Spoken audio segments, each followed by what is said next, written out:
mean, you want to help me interpret this, co-host? Have you been following this case?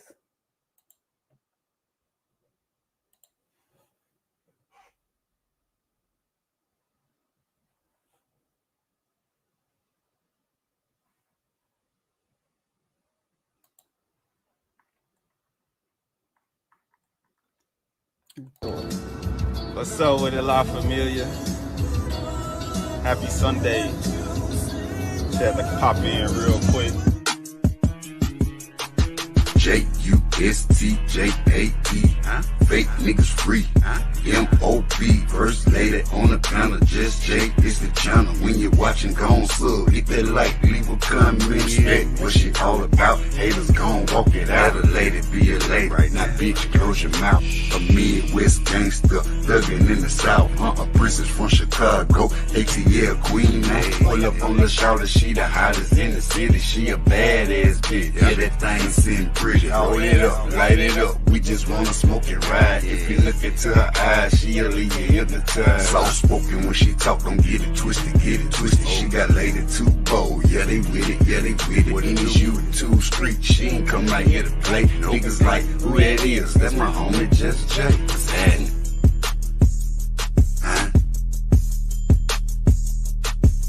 What's up with it, La Familia? Happy Sunday. Just had to pop in real quick. Salutations, everyone. Anybody ready to play SVU? Okay. So I want to discuss Debbie Collier. The news can explain to you better who she is than I can, so I will share a video.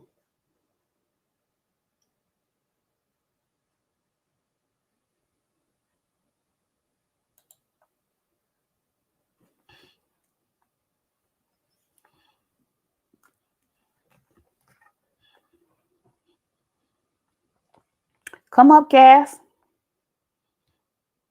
You supposed to be my co-host. Shit.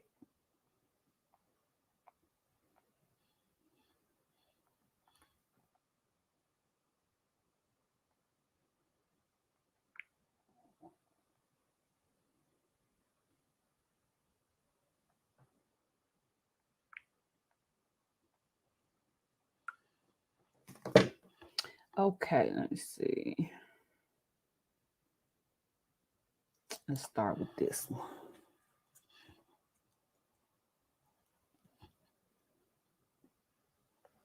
Let's take a deep dive into what happened to Miss Collier.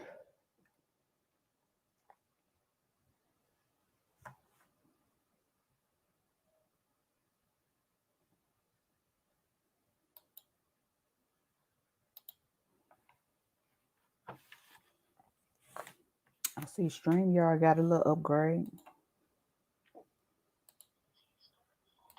Stuff started to decay and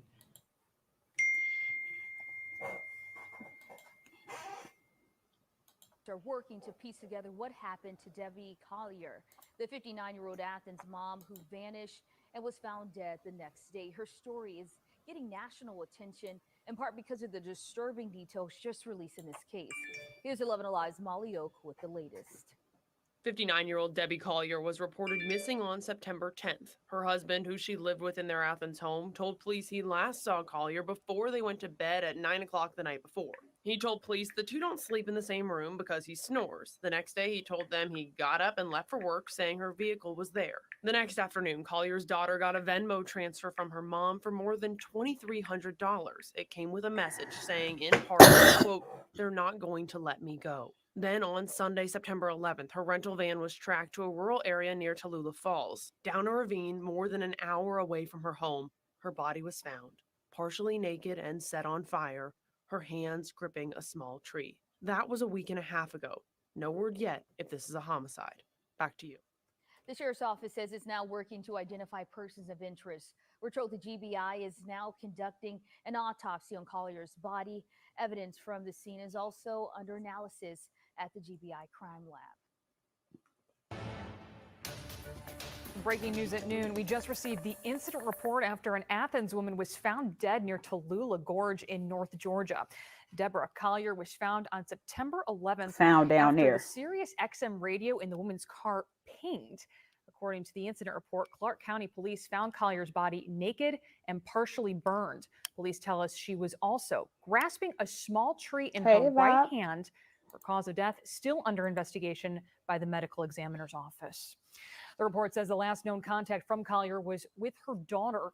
The woman used Venmo, it's a money transferring app, to send her daughter about $2,300. It also included a note saying in part, "They won't let me go. There is a key to the house underneath the flower pot." Hey, Angie. Right now, police are still working to determine a suspect. If you have any information, you're asked to call police, and we are staying on top of the developments in this case. We will have more tonight on 11 Alive News beginning at 5. Good morning, Timothy. Just the damn daughter and the daughter boyfriend and the husband. I'm not even gonna get into them first. Okay, so this the daughter boyfriend last year, y'all. He wasn't supposed to come to their house because he had a no contact order or some shit because of their domestic violence situations. But listen to what he say.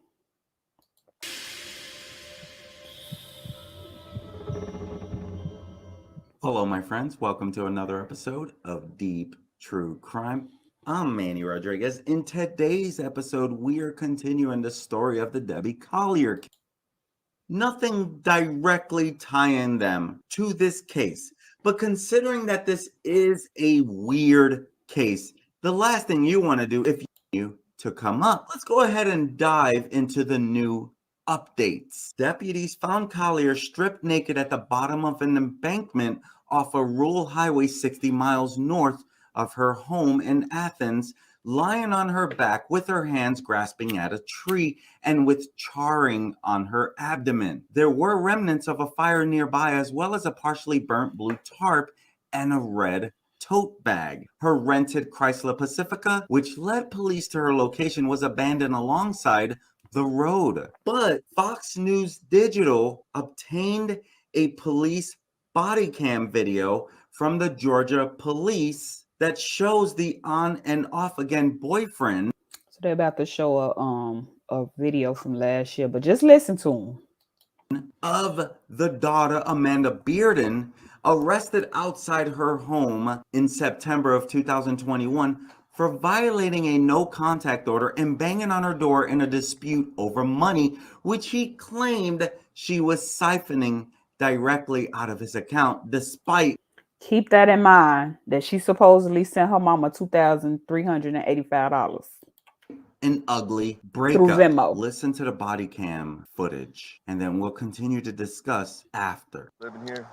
I haven't recently, but still been taking money from my car, and that's the only reason we've had any contact. Because every week she takes $500 or $600 from my check, and I just don't see how that's right. Goes does dope with my money. Like I've made over $30,000-$40,000, and I'm completely broke because she spends it all on drugs. My issue is there's clothes in the house that is mine. If tell me what happened when you came over here.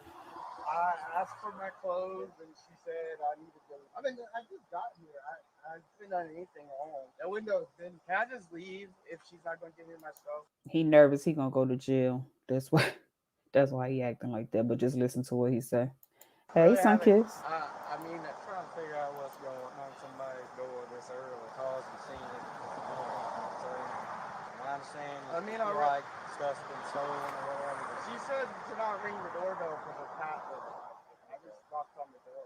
I haven't done anything that they're saying. They've already made false charges against her. Y'all talking over each other. He's a former MMA fighter.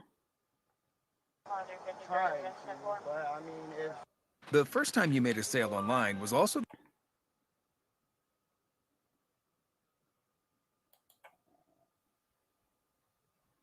I didn't know. All right, man. Can I just go? Just stand by with me so he can talk to her. What's your name? Andrew. Andrew. I just want to be done with her. Have y'all? She's been cheating on me. She's been doing drugs. I've never done any drugs in my life. He Have talking y'all had about the police involved before in y'all's he talking about the daughter. business? Yeah, and that's why I'm trying to get my money back because we're not supposed to have contact, but she's taking $500 each check. Why aren't y'all supposed to have contact, Andrew? Because Is there like a court order? I guess so. I don't know. I went to court a while back, but Did you get arrested? I've been arrested before. The last time I got arrested because they falsified whatever. I mean, her mom, dude, I don't know what the issue is here. I don't know why I'm so unliked. This girl got hit by So mind you, the mother does not like him. a car, and I'm taking care of her. I don't know what the problem Let's is. get in the shade over here. I work hard. Where do you work at? Williams Sonoma. Williams Sonoma. Okay. I just want to know why it's okay for her to steal $600 a week from me, and I can't do anything about it. It's not okay. So we're here now, so Because maybe last we can time I help went to out. court, I mentioned that, and What'd they say? I mean, well, they pushed it back till another day. So like, How does she have access to your money? well, long story short, when we were together, my phone broke. Long story short, I mean, she's manipulated me into all the where she could have all my money, basically do whatever she wants to me, kick me out whenever she wants, basically do whatever, and it's okay because I'm a man. There's nothing I can do about it, like other than let her do it or leave. But how does she? I'm asking. Well, how long does story she? short, I didn't have a phone because my phone broke. So this is the dumbest shit Yeah. ever. We linked our cards together so she can send herself money from my card. Stop trolls.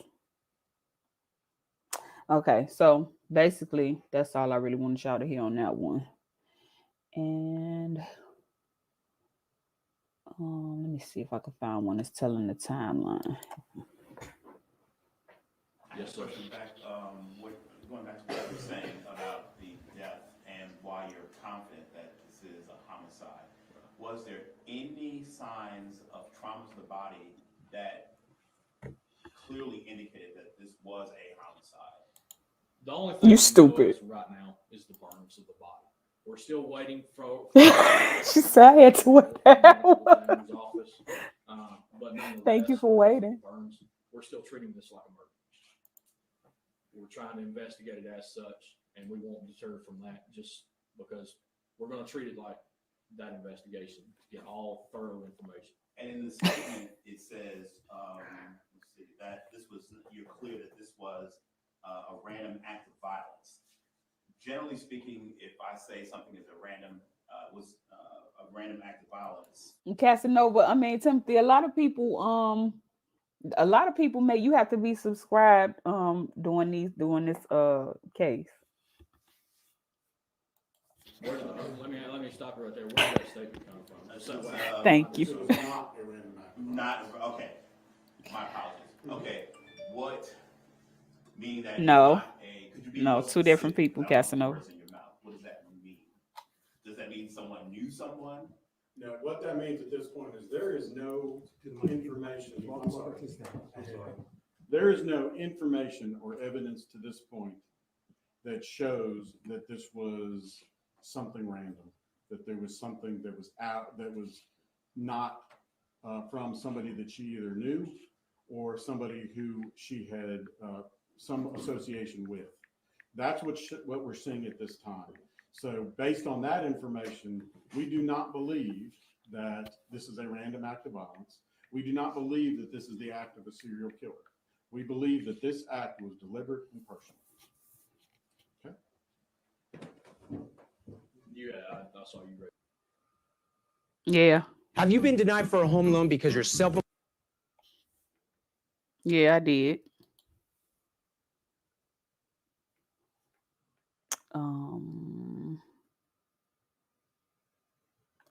I want them to do the timeline.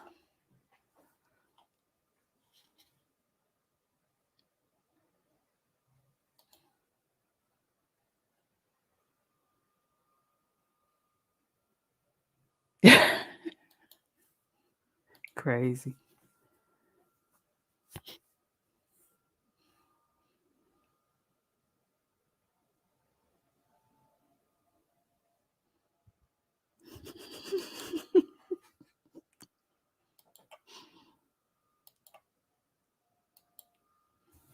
Yeah, Timothy, I do that on purpose.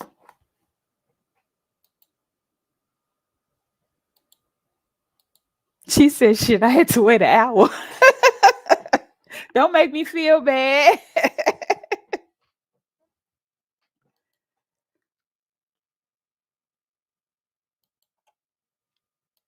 They don't want to play. Oh, there you go. Chilling new details after a missing Athens mom was found dead in North Georgia. Debbie Collier's body was discovered in a wooded area near Tallulah Falls Yeah. the day after she went missing. A police report indicates her car was actually spotted there a day before she was found. Tonight, law enforcement is working to crack this case, and Joe Ripley is walking us through some of the new evidence uncovered in the police report. Deborah Collier was originally reported missing back on September 10th in Athens, Clark County. It was 60 miles away here in Habersham County where her body was found burned. Now the sheriff's office is investigating. Good morning. I'm trying to get On y'all the behalf of Sheriff timeline. Joey Terrell, I want to welcome you. To begin with, I'd like to give you a brief synopsis of where we are to date on the investigation. The results of the autopsy are still pending. The results regarding the analysis of the items we've submitted to the crime lab are still pending. We are now just beginning to get responses to the search warrants and the subpoenas in the case to date. We can tell you that we have received additional footage from a security camera from a business near the Family Dollar store. That additional footage shows us that Deborah Collier walked out of the Family Dollar store at 3:09, got into her van, and remained in her van in the parking lot for 10 minutes before leaving the parking lot and heading south on Georgia 15, Highway 441, US 23. Facts. This tells us that Facts. the time frame is actually narrowed a little further. This case just so damn weird, though. For this case to begin at 3:19 p.m. on Saturday, September 10th, and ending at 12:44 Sunday, September 11th, the time of the discovery. Please understand that this case is very complex in nature and has a lot of questions and unknowns that aren't found in a typical death investigation. It is going to take significantly more time than the 19 days that have passed since the discovery to solve this crime. My friend used to pay $160.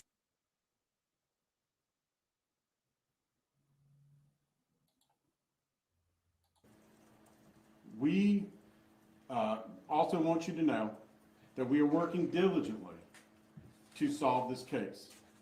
We are trying to obtain as much information as possible so that we can put together facts and evidence to support a motive and also to identify a person or persons of interest. At this time, I'd like to call up lead investigator George Kaysen to assist with answering the questions that you may have. First of all, I want to thank everyone for being here, being part of this. Hopefully we'll be able to answer some questions and give y'all some insight of where we're at and kind of what we're dealing with. First off, I want to start off by saying we have received a lot of questions that y'all have sent in. Some of these questions, the information that is pertaining to those questions is very sensitive information. We will try to answer them to the best that we can, but there will be information that we need to retain just for the simple fact of it being very sensitive, and we don't want our potential persons of interest to be able to get a hold of this information. So they got persons. It does not jeopardize the furtherance They know who did it. Like I said, they just got to get evidence. Them. of our investigation.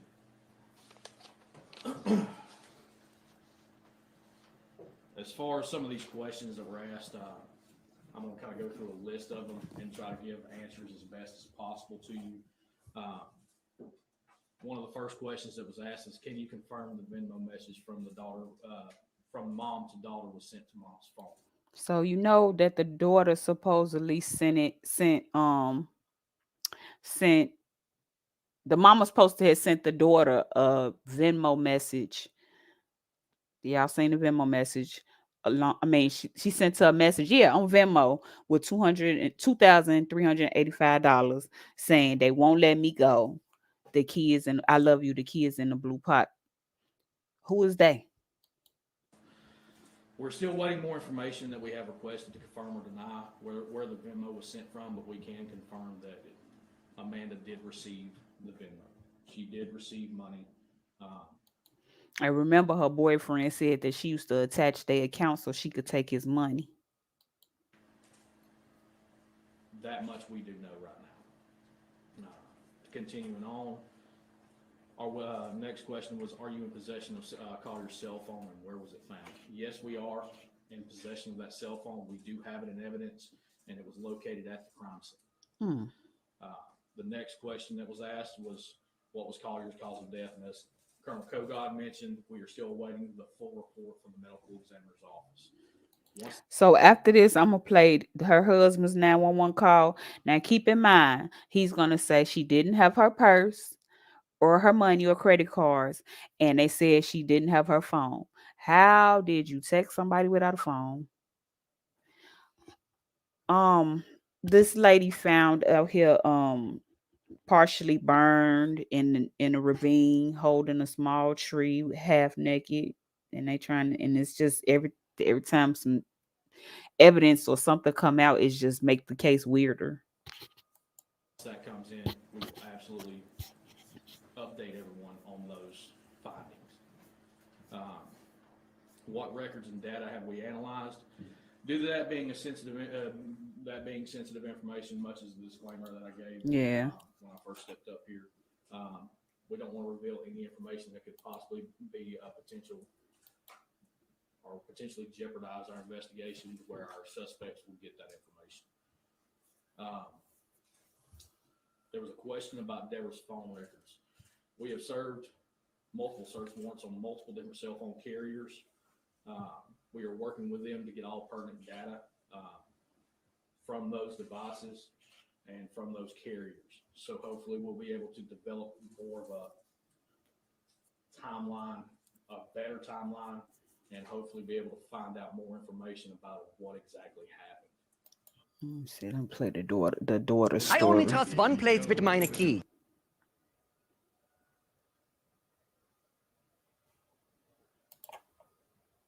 Your murder. Daughter who received $2.3 thousand Venmo before mom's murder has criminal history. Amanda Bearden, the daughter of slain Georgia office manager Debbie Collier, has a lengthy rap sheet. Georgia police have not yet publicly identified any suspects in the search for whoever killed Debbie Collier, a 59-year-old real estate office manager who police found stripped naked, burned, and dumped at the bottom of a hill in the woods a day after her family reported her missing earlier this month. Amanda Bearden, Collier's 36-year-old daughter, and husband Stephen Collier filed a missing person report on Sept. 10 after the daughter said she received a Venmo payment of $2,385 and a cryptic message reading, "They are not going to let me go, love you. There is a key to the house in the blue flower pot by the door." The next day, investigators in Habersham County found her dead a quarter-mile off a rural highway where her rented Chrysler Pacifica had been abandoned. Bearden, who Fox News Digital has learned is well known to her That don't sound weird to you? hometown police department, has a rap sheet going back more than a decade for numerous domestic violence calls involving different men with whom she has been romantically involved. Now they talking about her daughter. This is her daughter rap sheet. According to reports obtained by Fox News Digital. In 2008, prosecutors dismissed an obstruction charge related to a domestic call to her apartment after she successfully completed a 6-month pretrial intervention program. Court documents show police found her with a 6-inch scratch on her face after they said witnesses told them a female was being beat up by a male inside. Investigators determined that the injury was a few days old and saw no new injuries on her arms, neck, or face. The witness said there had been reports that the female had been coming in late to work with bruises. According to the Yeah, I saw that on the news earlier. They was trying to say it might be a serial killer. That's bullshit. report, police arrested her then boyfriend. Bearden faced charges twice in 2012, in June and November, for allegedly battering a different ex-boyfriend and criminal trespassing. In the domestic violence case, the victim told responding officers she attacked him after a dispute about him working third shift and them not having much time together. Police found him with raised scratch marks on his chest and back, and handprints on both arms. She also broke his Xbox 360 Call of Duty game disc, according to the report. They had been living together for 2 months. She had her probation revoked the next year. It was not immediately clear whether she had an attorney Friday. Then in 2021, after a rout with current boyfriend, Andrew Giegerick, police charged her with falsely reporting a crime. However, prosecutors ultimately dropped the case. They went after Giegerick on charges that included battery and property damage, and he pleaded guilty. The responding officer initially wrote down a burglary charge, but after allegedly catching Bearden in a lie, said there was no longer evidence to support it. It's not clear when the couple first began dating, but Giegerick's criminal record in Clark County appears to begin in 2020, with domestic battery and disorderly conduct charges involving Bearden. He pleaded guilty. She probably the reason why he got the charges. He said she manipulative. Guilty to 3 counts and received a sentence of probation. The following year, he faced Especially if he only got probation. new domestic charges involving Bearden, pleading guilty again and serving 10 days in jail and more time on probation. He violated an order of protection at least once, but prosecutors dropped the charges. He violated probation again in August, court records show, and was sent to jail for 6 days last week. He was out by Friday when Fox News Digital photographed him with Bearden in her driveway. In January, he pleaded guilty to reckless driving after a DUI arrest. On Sept. 4, 2021, police arrived at Bearden's home and encountered Giegerick outside.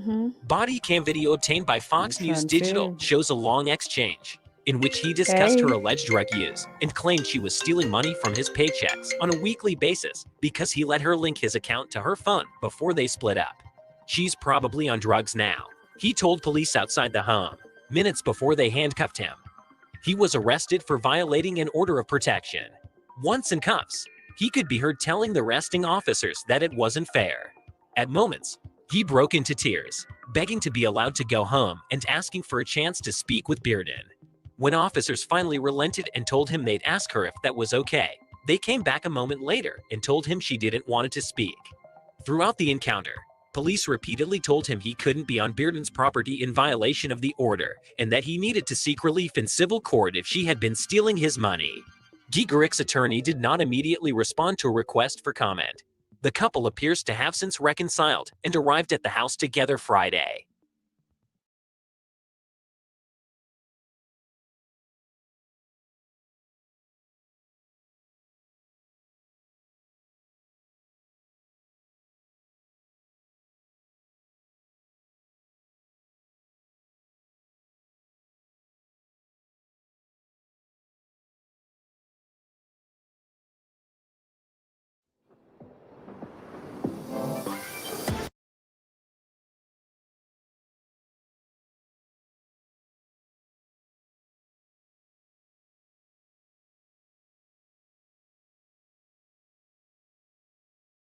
Murder.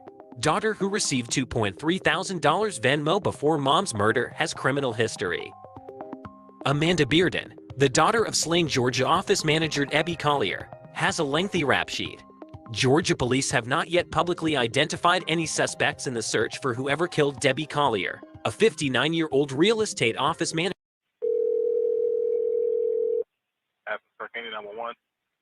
Yes. Came home. My wife wasn't home. Her driver's license still in there. The rental car's gone, and her daughter's here. And we were kind of worried about what's happening and where she's at. I was wondering if you could send somebody over here. Okay. Does she have any medical issue? Does she have like Alzheimer's or something like that? No. She's 59 years old. No, she has no medical issues like that. And according to her daughter, who went up and her purse is still here with her driver's license. The only thing is the phone is gone, and she sent her daughter a text about 2 hours ago saying they won't let me go. Whatever that means, we don't know.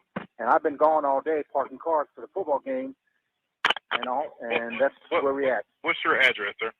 435 Rocky Drive, Athens, Georgia. You said 435 Rocky Drive? Yes, it's right next to Sandy Creek Park.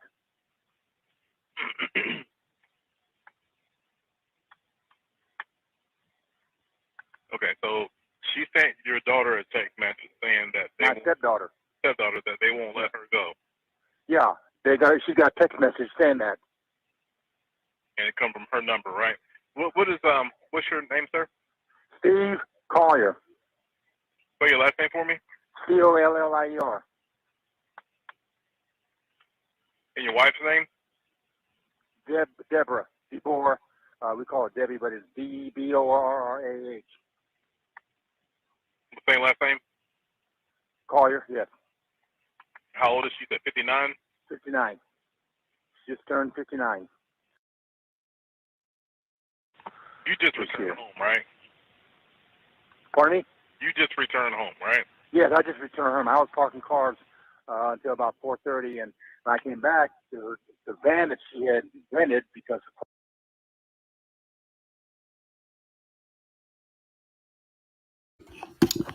He was parking cars for the game, for the Georgia Bulldogs game. So they figured that's where she was going. But I'm gonna show you how she looked before she left. Hold on.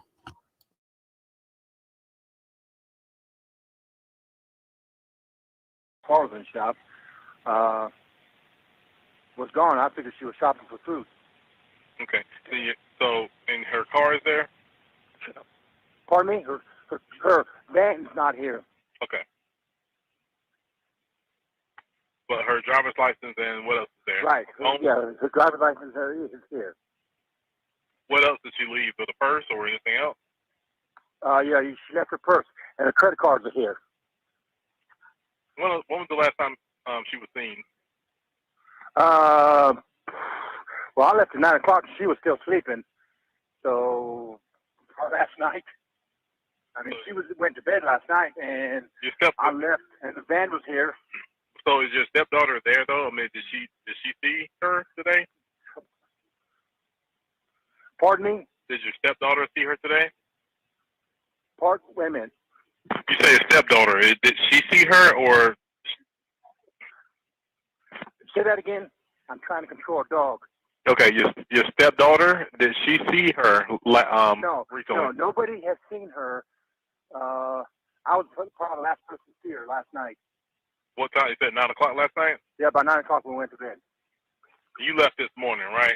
Yes, at about 9. I'm sorry. So did you see her this morning or last night? No, I saw her last night at about 9 when she went to bed. And when I left, the van was here. And So she was. You don't know if she was still there or not. You didn't see her this morning. right, except the van was still here. So I'm assuming she was sleeping. What time was the message sent to your stepdaughter? What time? About 2 hours ago? About 2 hours ago. Yes. And it specifically said they won't let me go. Yeah, that's what the message said. And that's all it said, right? That's all it said. And she was last seen driving, or she was driving her. What kind of car is that? It's I don't know because her car's in the shop, so the rental place on The van that she was driving, would she be in, or you don't know? no, I don't know. It's Enterprise. She went a call from Enterprise. It's a Pacifica or something. That's the car you saw this morning, though, right? Yeah, the black van. Yeah. It's a black Pacifica, Yes, I'm pretty sure it's Pacifica. and that's a rental car. Yes, from Enterprise. All right, I'm sorry. What's her birthday? Deborah, Debie, or her given name is Deborah. No, her birthday. Deborrah. Her birthday, and she white female, black female. Pardon me? She white or black? White. How tall is she? About 5'5". How much she weigh? About 150. 145, somewhere around there. What color hair? Blondish. Would she be going to somebody's house or? That's a good question. I thought she was out shopping for food. Her daughter came over with that strange message and then went upstairs to her bedroom and found out that her driver's license and credit card's still here. So that doesn't sound like her leaving the house to go shopping like I thought she was. She usually shops for food on Saturday. So she don't have any money at all with her or any other car? Not to our knowledge. She has nothing. But is her purse there? Yes. She left the purse as well? Yes. Does she have family here in town? No, just her daughter. Have you tried to call the hospitals and jails just to be sure? No, I didn't think of calling the hospital. Okay. Go ahead. Like I said, I got them on the way out there to you. Okay. Go ahead and call both hospitals, Athens Okay. Regional and St. Mary's, and just check with the jail as well to make sure. And we'll have somebody come out there and talk to you. Okay. I appreciate it. And your phone number? Yes. Okay. Okay. All right. Bye-bye. Thank you. Okay. Bye.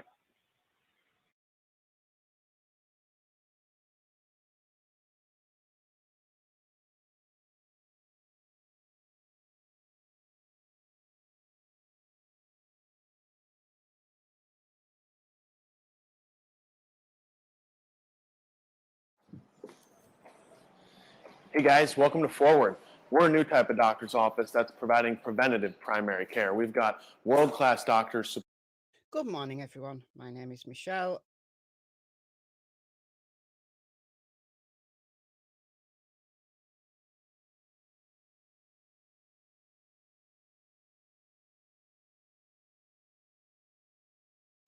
Developing out of Habersham County, investigators have an update in a Georgia mother's disturbing death. She was found partially clothed and burned in a heavily wooded area more than 50 miles from her home.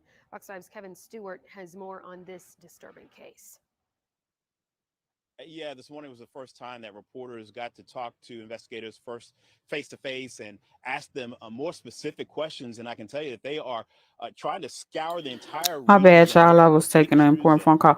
So, now, is it just me or did the father, first of all, he sounded like maybe he was scared or didn't like the daughter, and second of all, he did not have his. Somebody else said it like he was all over the place. He was all over the place.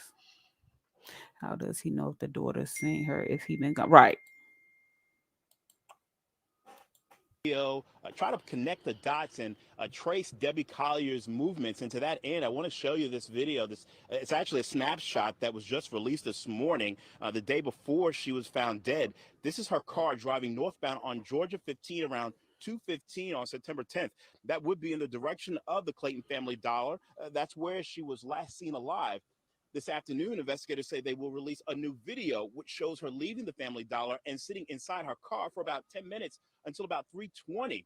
Keep in mind, it was about that time Collier's daughter said she received money from Collier through Venmo and a note saying, quote, "They are not going to let me go. Love you."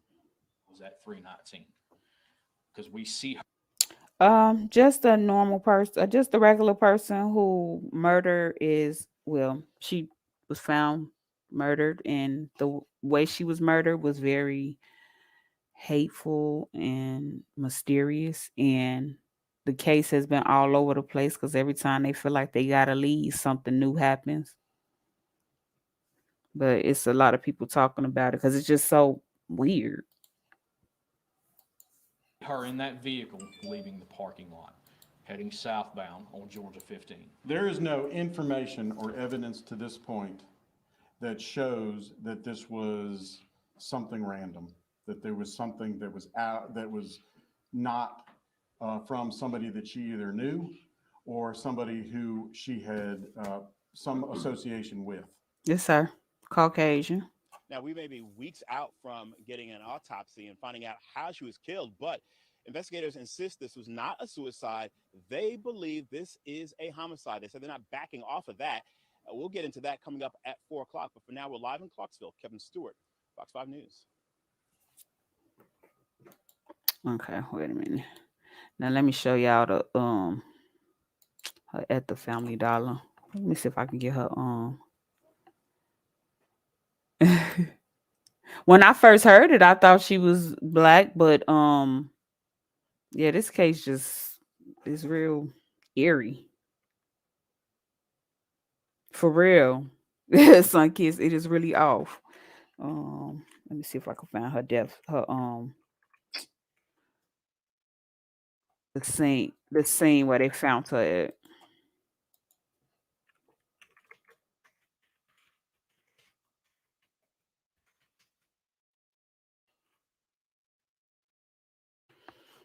Yes, I was all distracted talking about some lady that ain't never done ish for the. That's cool too. She don't have me distracted.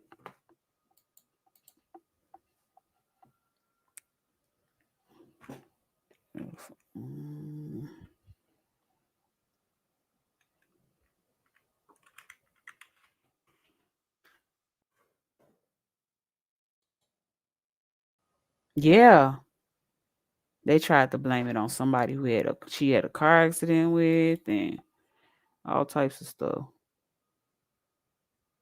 I feel like they know what happened, or well, not maybe not know what happened, but know who did it. But they just need that solid evidence, and they so sloppy. All they need is that DNA and them phone records probably, and then fingerprints and stuff from I feel you, fingerprints from from that van. Um,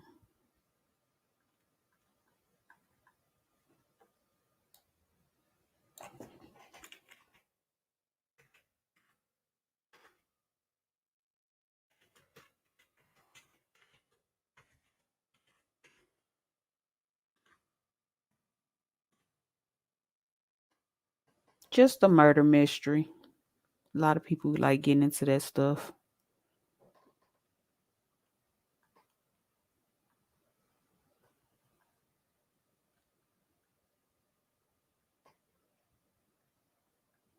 I'm trying to see.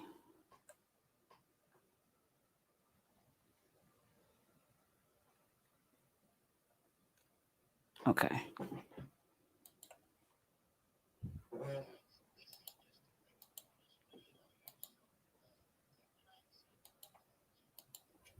Case. Now, a bunch of photos have come out on this in various kind of media outlets, but there's It's so three sloppy how that they I doing think this are case though. particularly interesting. Look, this the Two that were crime scene, published in the like where they Mail found Online Tab. and one that's come out today on Fox News.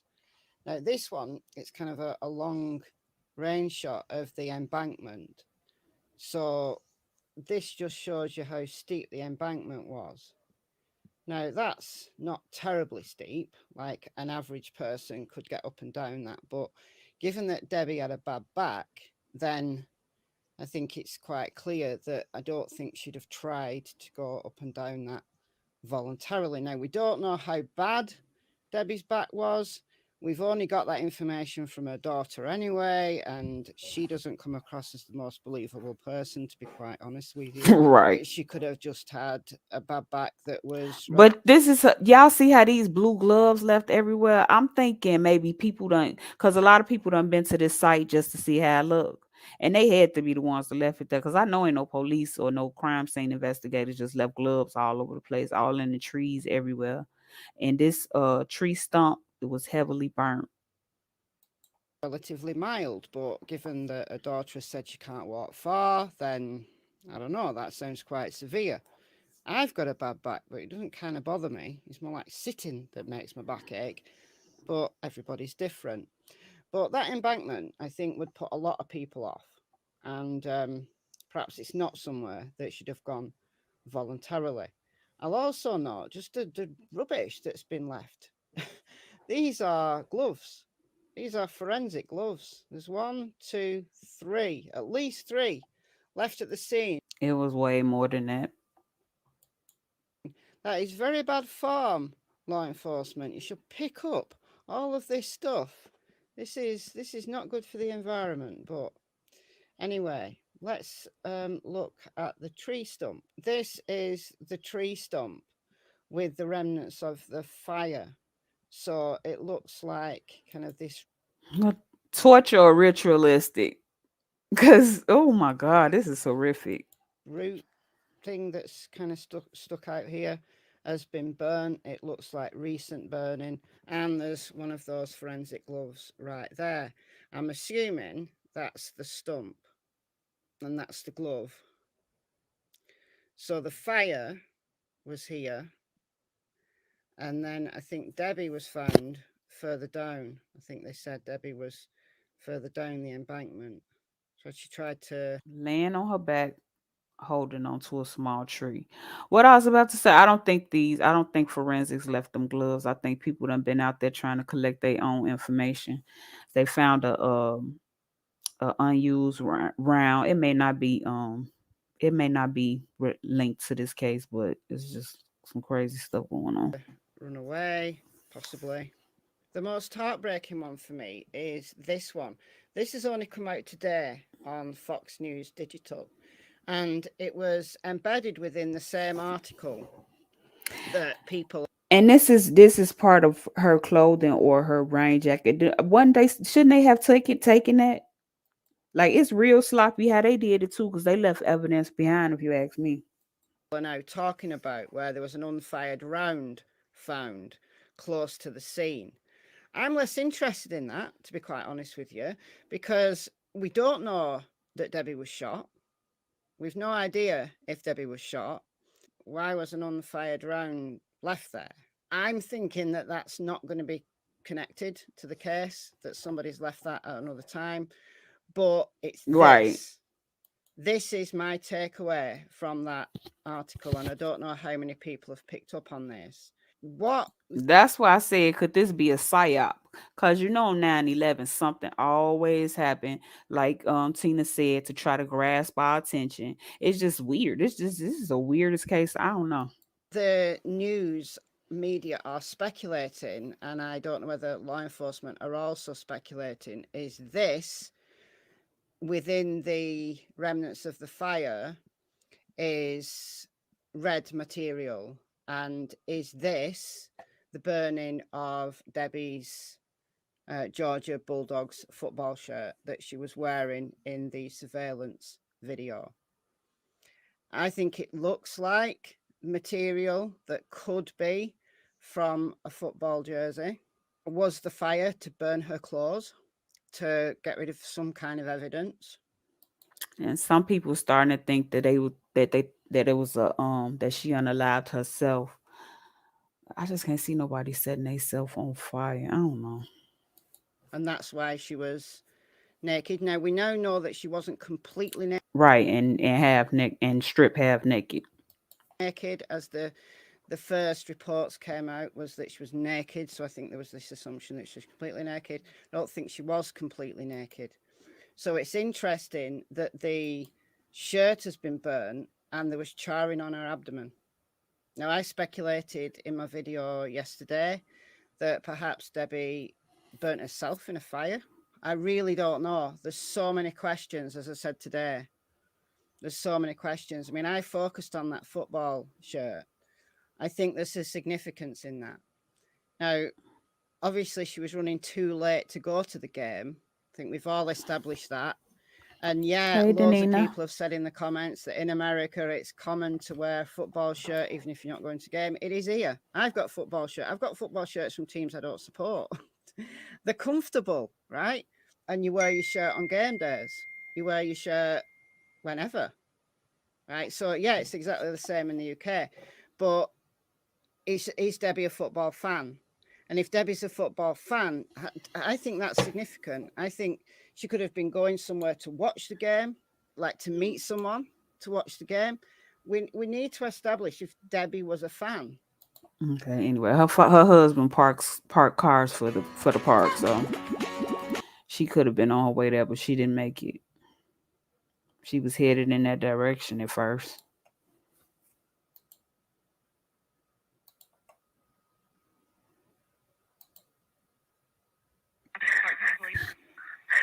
Hi, my name's Amanda Bearden, and I filed a missing persons report on my mother last night, yesterday, excuse me, and I was just... But wait a minute, because I was on the phone. Did y'all hear the husband say his wife did not have her purse or her phone with her because the daughter went upstairs and found it on the bed?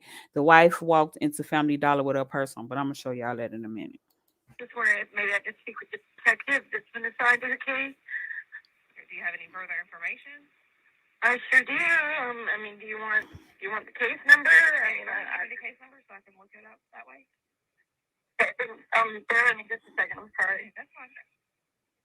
Okay, it's 2022 dash 0910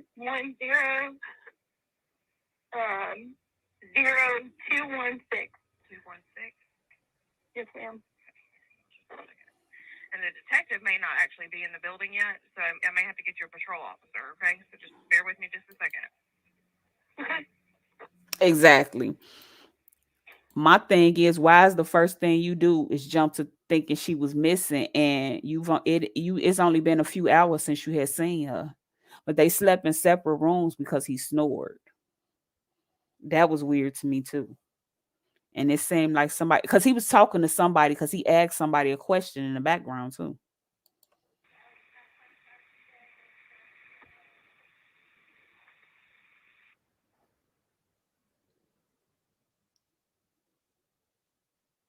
So 09010.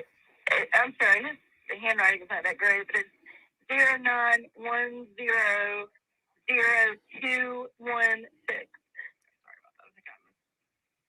You're fine. It's only me.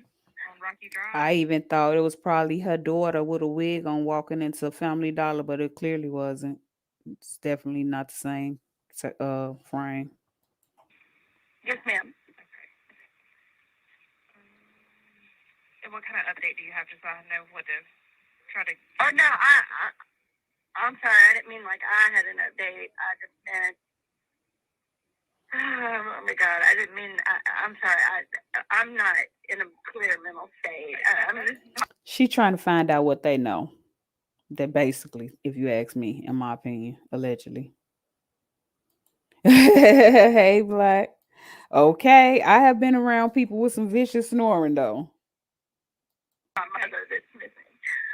I just wanted I'm like, shit, why I ain't think about that? to talk to them. I wanted to see if maybe there was something that I could do. I do have the rental agreement number if they needed that. I mean, that's the only thing that I had to offer. So maybe, because she was in a rental car, I do have her rental agreement number. If they could maybe trace the GPS to it. What's your phone number?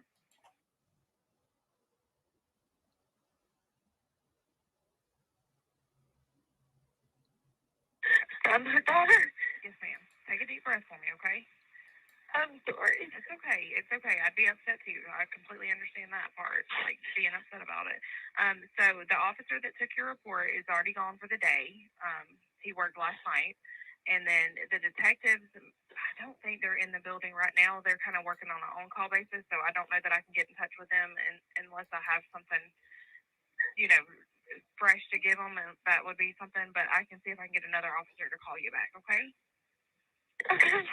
We've got the bolo out for her. We got everybody, keeping their eyes peeled for her and that kind of thing. So, I'm not trying to be a smart aleck here or anything, but do I need to hire a private detective maybe? Because I mean, and I'm not trying to be ugly or anything, but Does she need to hire a private detective? She asking the police this. I don't understand why I mean, I know you don't know everything, of course, but why it hasn't, what I've asked being done, like why isn't the GPS in your van being traced? Mind you, the van was parked somewhere. It was very viewable. Like you couldn't miss the van. It was like they wanted them to find her.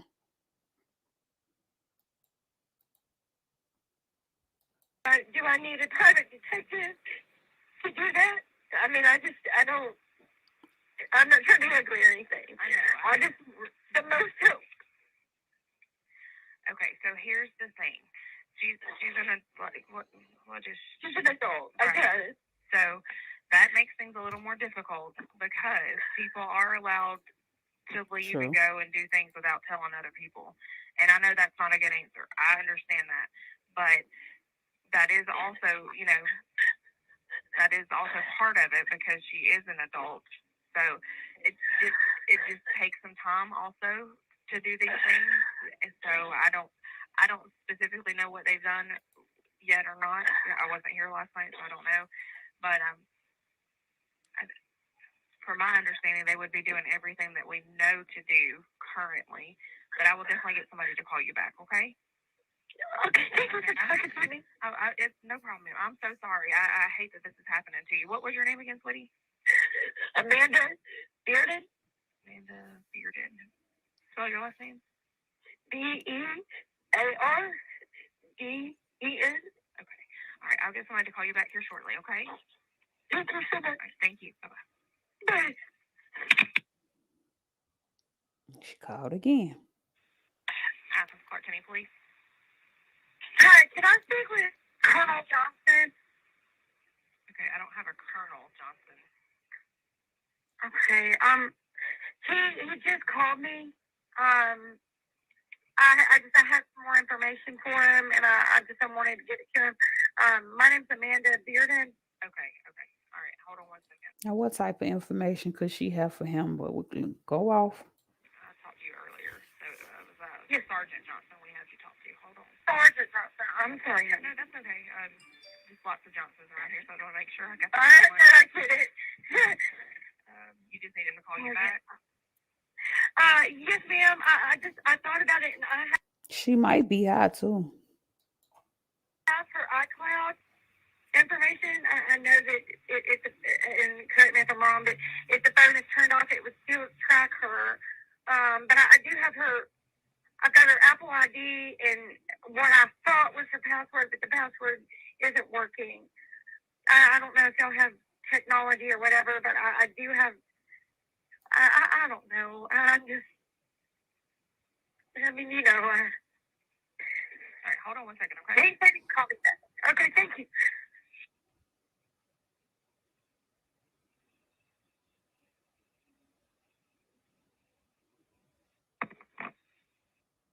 Just open the fridge. Prices are up.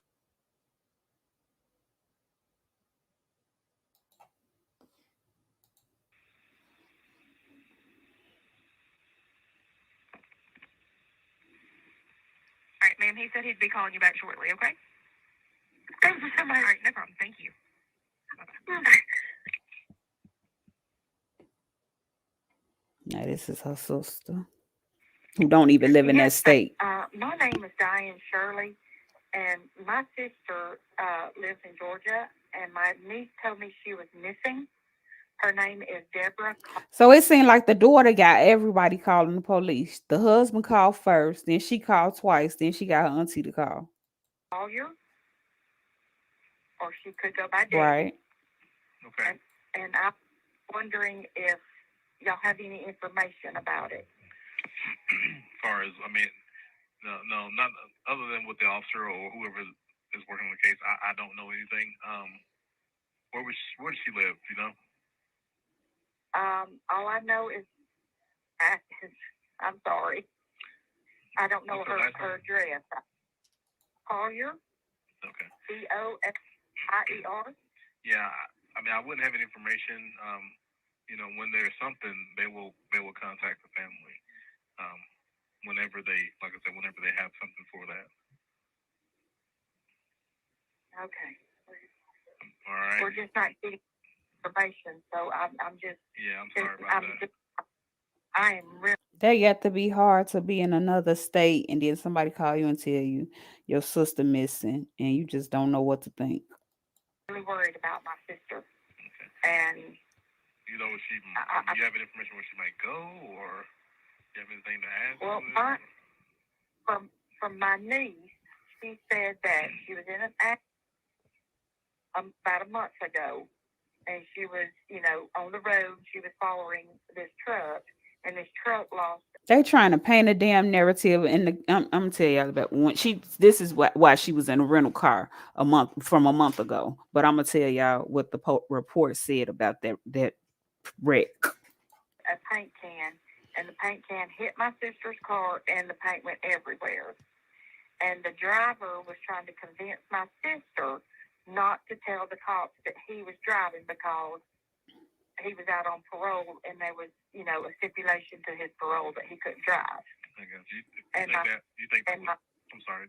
I was going to ask, do you think that was told to anybody else?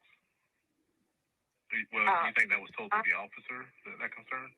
That standing from my niece. Okay. Yeah, I don't know if the officer knows that, but I can have him call you. If you want to pass it along with anything Her niece had them call and paint a narrative. to help, you know. Allegedly. Yes, I would really appreciate that. Yeah, that's all right. Because I'm in I'm sorry, go ahead. I'm in Alabama, and I really do. She won't, she's not communicating very well with us, and I really would like to know what's going on. I got you. Yeah, since you may have insight on that, I'll have the sergeant give you a call. Is that okay? Yes, sir. That would be wonderful. All right. And what is, let's see here. Excuse me one second. What's your name? My name is Diane Shirley. And your phone number?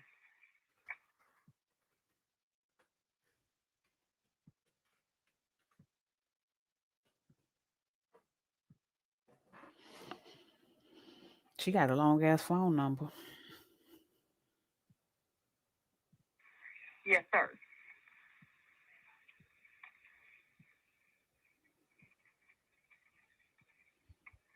And this is your sister, right? Yes.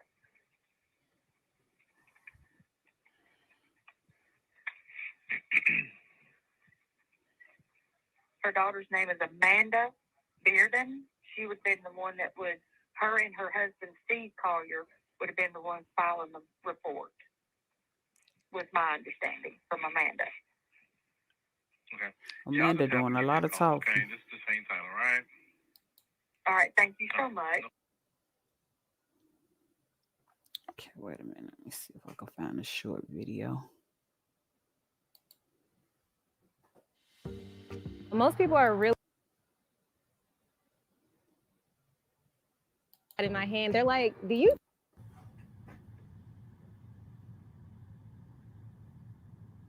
It looked like she locked her car. Did y'all see that? Wait a minute. It looked like she got a purse, first of all. And it looked like she just locked her car. Keep that in mind. Did you lock some kidnappers in that just it ain't adding up?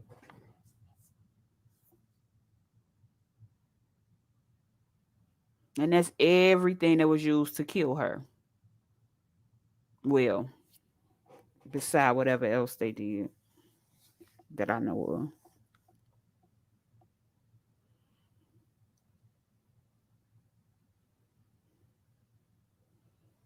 Yeah, she locked it. So if it was somebody back there, I mean, unless they moved real fast and got in before she locked the car, I don't know. Just weird.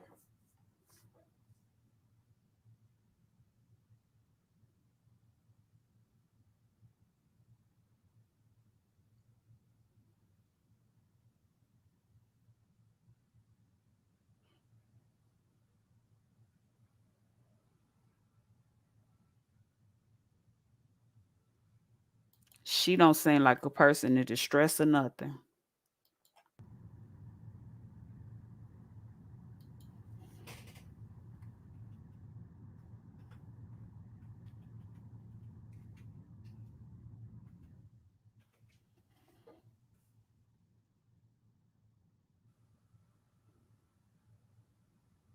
And she went on about her business to only be found a few hours later. Well, the next day, like she was found.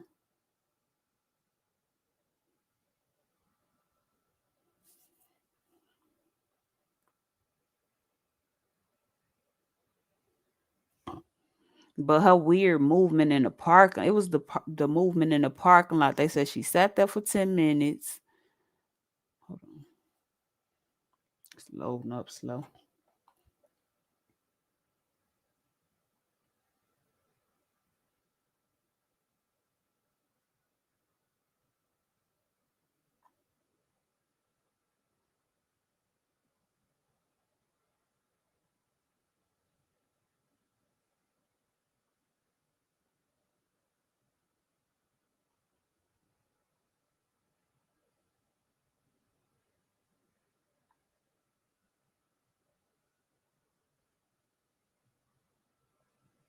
He put a timestamp in it, but see, that van was meant to be found. You see how it was parked? That van was meant to be found. And how was she? I guess she might have checked the weather to know to have a poncho, because she bought a poncho, a rare poncho.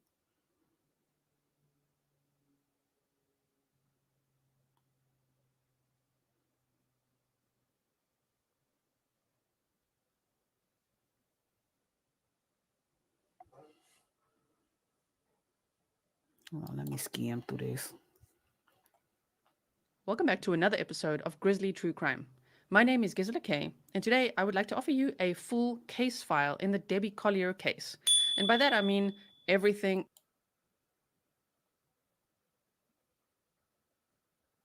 Okay, here go the parking lot.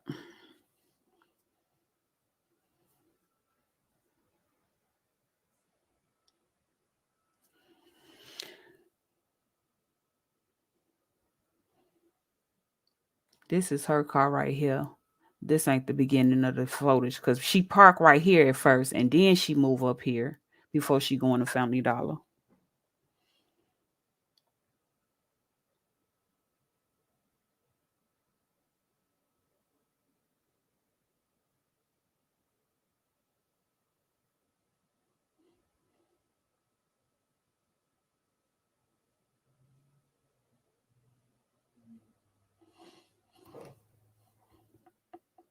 They was saying this Grace fan looked suspect because the person walked out and walked back in and walked out and walked back in again. That lady went the opposite direction from her.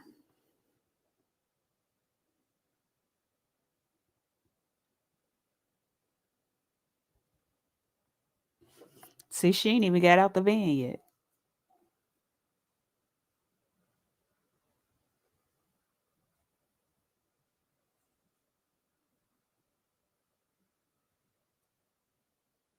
She sat in there for a minute before she even went in.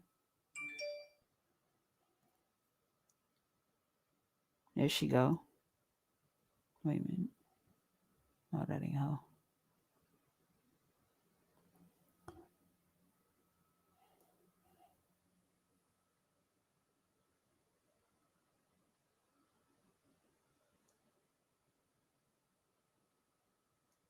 That's interesting.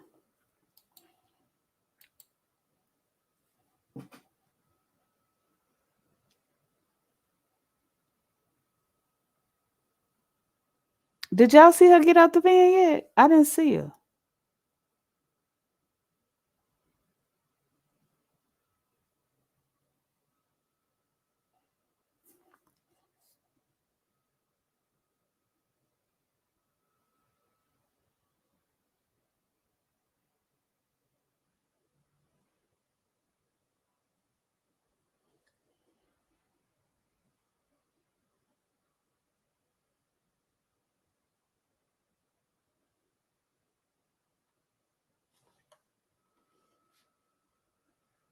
Right, and she got on red. You not gonna miss her.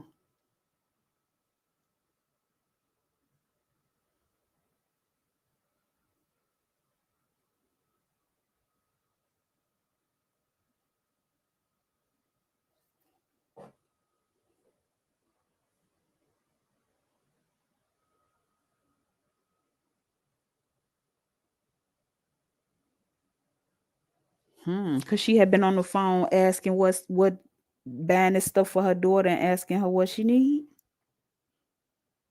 Look, I keep on just making her daughter a suspect.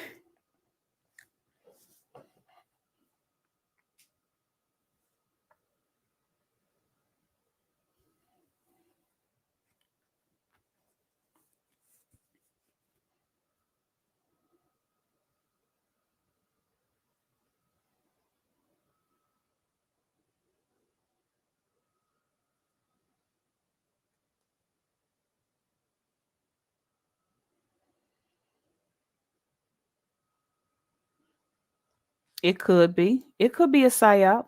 Like I said, it happened on 9/11. All I could do was sit here and look at the details. I mean, it ain't hurting me.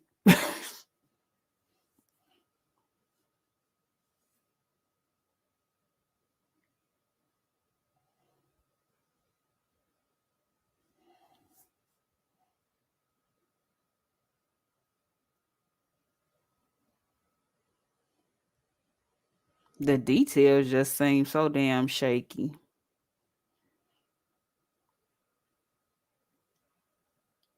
I know she ain't still sitting in the damn car.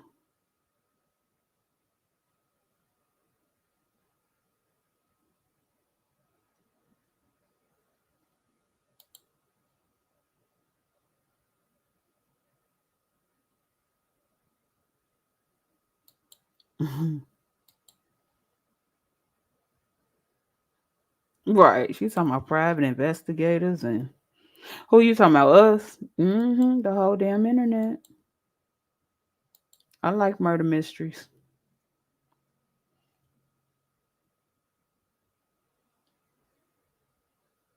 Especially when they don't add up.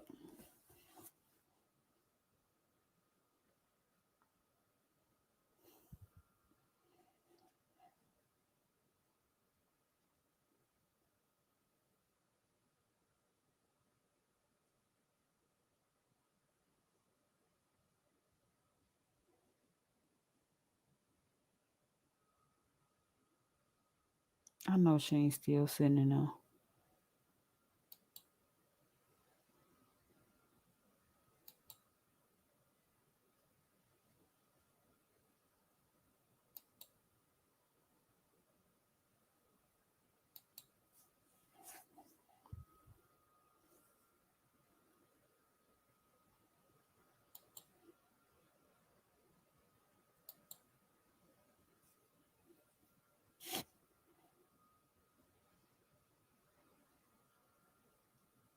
I think she walking back to her van now.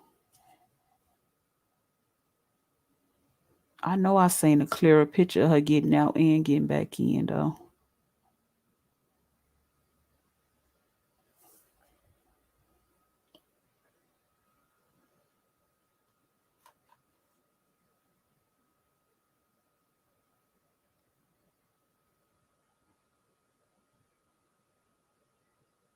She didn't really do. That's her right there. Damn, how I missed it? Remember I told you she came in, she parked like right here, then she pulled up, she got out, she went in. That's her right there. She pulled back and then she stopped right there for a minute and then she pulled out. Right, like security. Oh shit. Okay, heard that.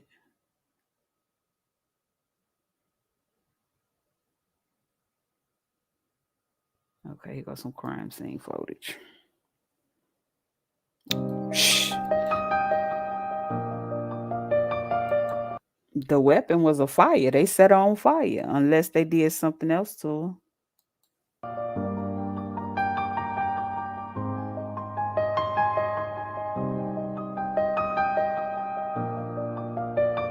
This is her route.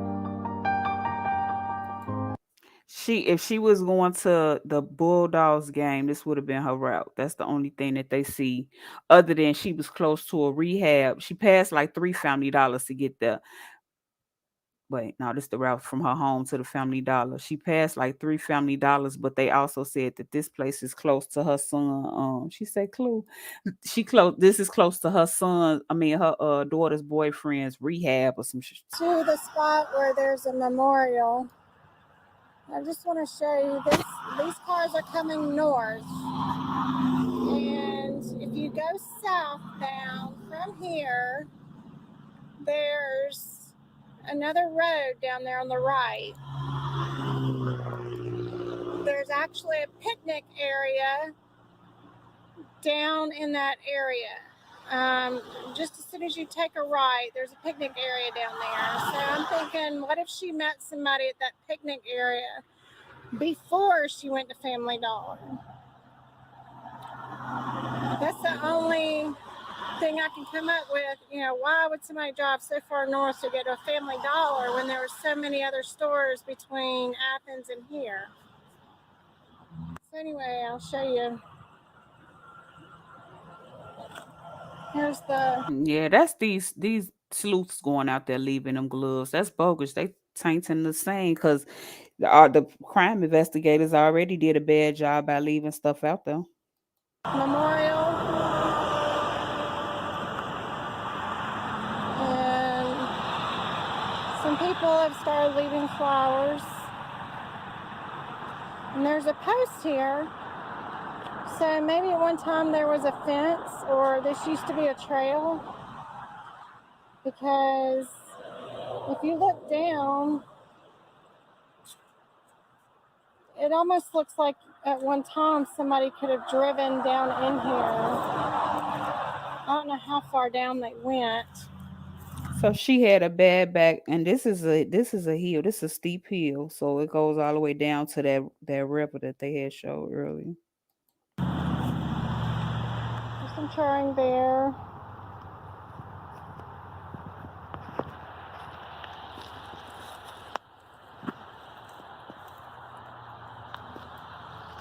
Well, it looks like this is the trail because there's crime scene. I don't see no blue gloves.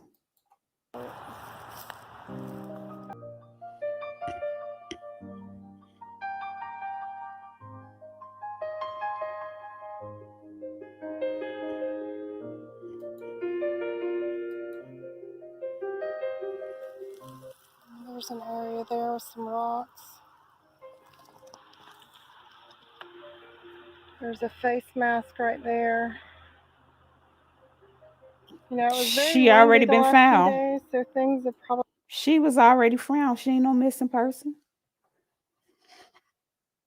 She was found half naked with her stomach burnt on her back down a ravine holding onto a small tree. That's why it's so like gory.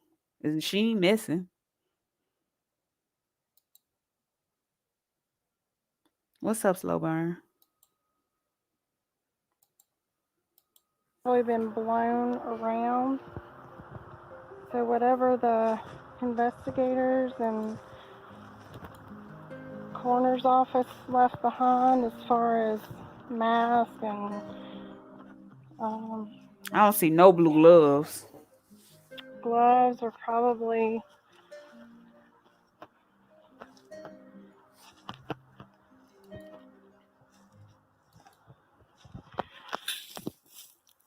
there's a squished up Pepsi bottle.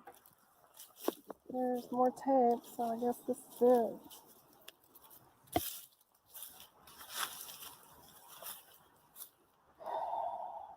And you don't have to be fit to make this hike because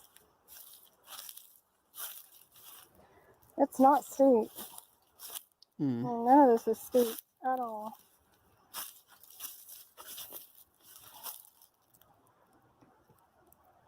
Yeah, that must be it, guys. That's the tree there. No, ain't not one blue glove in sight. That's the tree right there. Oh, downstairs, close the sliding. I bet. Hey, House of Nathan. They had Nancy Grace on the case, I think. No, it definitely don't happen on the first 48.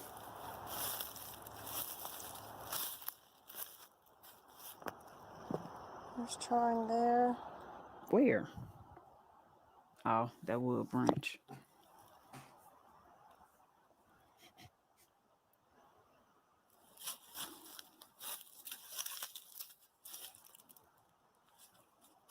Oh, dear Lord. This poor lady. So there's the root ball. Oh, okay. I don't know that looks like charring or not. She was at the wrong tree. Okay, then there's another tree down there. I'm not sure if that would have been the spot. I'm gonna go around here. But look at all these leaves. And we were in a dry part. Girl, what the leaves got to do with it? We can't burn up in these areas at all until into October. So you would think if something was burned here, there would be more burned leaves. True. So, you know, did the tarp, was she burned somewhere else and wrapped in the tarp and brought down here? I don't know. It's just crazy. Anyway, I'm not going to go back any further. Oh, wait. Yeah, maybe that wasn't it. Now I'm seeing blue stuff. Oh, Lord. Okay, this is not an easy walk. That's some. Yeah, never mind. Y'all know what I'm thinking. Cause I wouldn't do that. I'm not going in no woods alone. Period.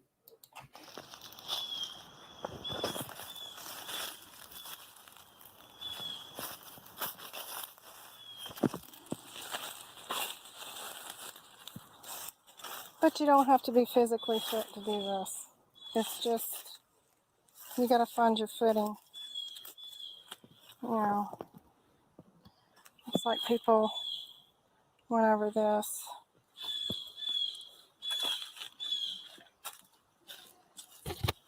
So I'm going further back. That's the damn tree right there. Oh, now I've seen it. Okay, so that other root ball was not it. Oh, God. They did a little traveling to get her back there too. There's gloves. This is much steeper. There's a stream down here. This is an incline, you know. You can't tell from my hand, but it is like a 45-degree incline. And you gotta go under rhododendrons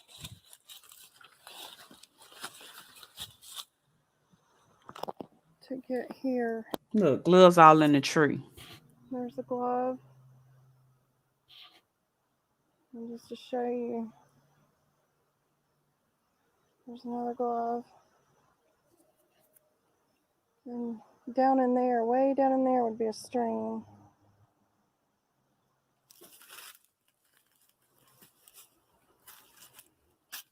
So somebody had to have helped her walk back through here. But you could do it, even if you had a bad back, you could do this.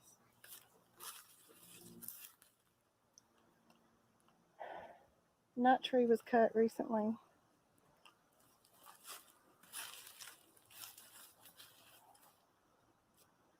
Oh, God. So this is it.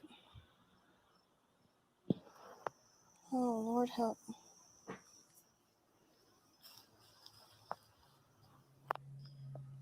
And you can see. They left all types of stuff. They go to blue tarp. That would be the corner of a tarp. That red could be part of the tote bag.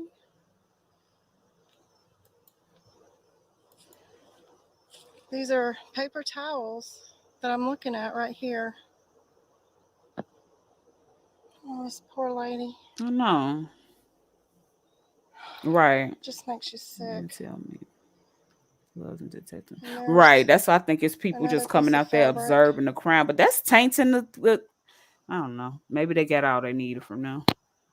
Look, blue tarp. Oh, made a whole lot of heart to go. A lot of people From been going up here there. down that direction, that's steep. I mean, you can walk it easy, you know. You don't have to be physically fit, but So she fell down. Well, she was found down there somewhere. That's a hill. That's an incline. Holding onto a tree on her back. She was laying on her back. if you're not used to walking through here or hiking, you know, it's not very appealing. You could turn your ankle in a heartbeat. And I'm having to hold on to things. Okay, so this is where I came from, and my car is parked way up there about, I think it took me 8-9 minutes to get here.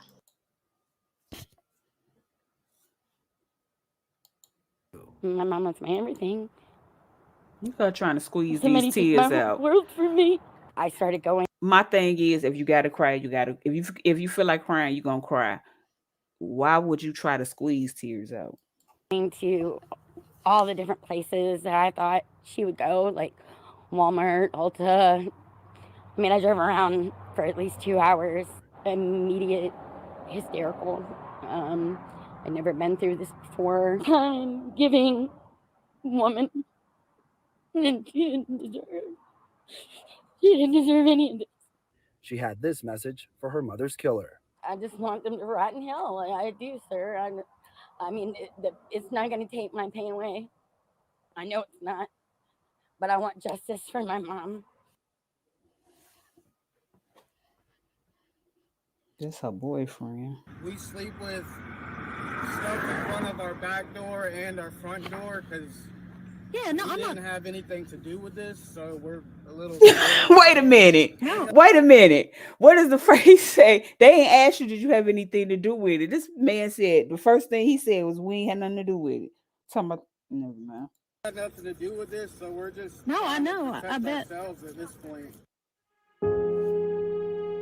He said that they was sitting at home just chilling, watching TV. That's so crazy.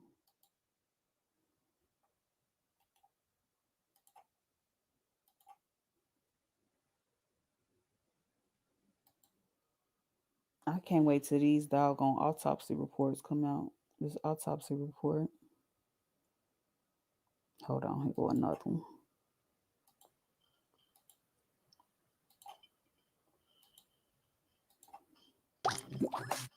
Welcome back to another episode of Grizzly True Crime. My name is Gisela K, and yes, since our live stream, there's yet another update in the case of Debbie Collier. And this one's important This was because 2 now days they've ago. identified who this trucker is. So it's actually not Amanda's boyfriend Andrew, who also had a DUI at the time and all of that. Oh. It is someone by the name of Miguel Martinez. So they say So she was in a car accident a month ago, and the man told her, please don't tell the police, gonna call the police because he didn't have a license. Something like that. I guess she probably finna explain it. who is the trucker mentioned in 911 call. And then we continue on. They say more than 3 weeks after the brutal death of Georgia office manager Debbie Collier, investigators have still not publicly identified a suspect or person of interest in the case. Detectives were still awaiting results from the state crime lab, the Habersham County Sheriff's Office said during a Friday news briefing. And cracking the case could take some more time, Colonel Murray Kogart, the public information officer, told reporters. One potential lead from early 911 calls, which was from Debbie's sister, Diane Shirley, which Fox News Digital was first to report last week, appears to be an exaggeration. One caller identifying herself as Collier's sister, Diane Shirley, made an alarming mention of a prior encounter with an unidentified ex-con driving a truck involved in a car crash with a slain woman, a story that Shirley said she overheard from Collier's daughter, Amanda Bearden, whose home police searched in the investigation. Now, the thing is that in that 911 call, Diane Shirley does say Amanda told her the story, and Amanda said that this crash had happened. Everything she said Amanda told her. I feel like Amanda told her to call the police. A month before. So the fact that this happened in April is still interesting to me because at the time of Debbie's disappearance and subsequent death, her car was in the workshop having repairs, right? And that was in April? September. So April to September is a long time. Yeah, the car wouldn't be in repairs the whole time, right? So was there another crash? Yeah, I agree with her. That's weird too. About a month ago. Why? You know what I mean? Right. Let's read on together. So here they say, from my niece, she said that Collier was in an accident about a month ago, Shirley told the dispatcher, which would have been like August 2022. Collier was driving behind a truck when a paint can fell off and struck her car, she says on the call. The paint went everywhere and the driver was trying to convince my sister not to tell the cops that he was driving because he was out on parole, Shirley says, and there was a stipulation to his parole that he could not drive. Athens-Clarke County police records show Collier was involved in a similar accident on April 30th, 4 months ago. Now they've got a little drawing here for us, and they say a diagram showing details of Debbie Collier's April 30th, 2022 crash involving Miguel Martinez.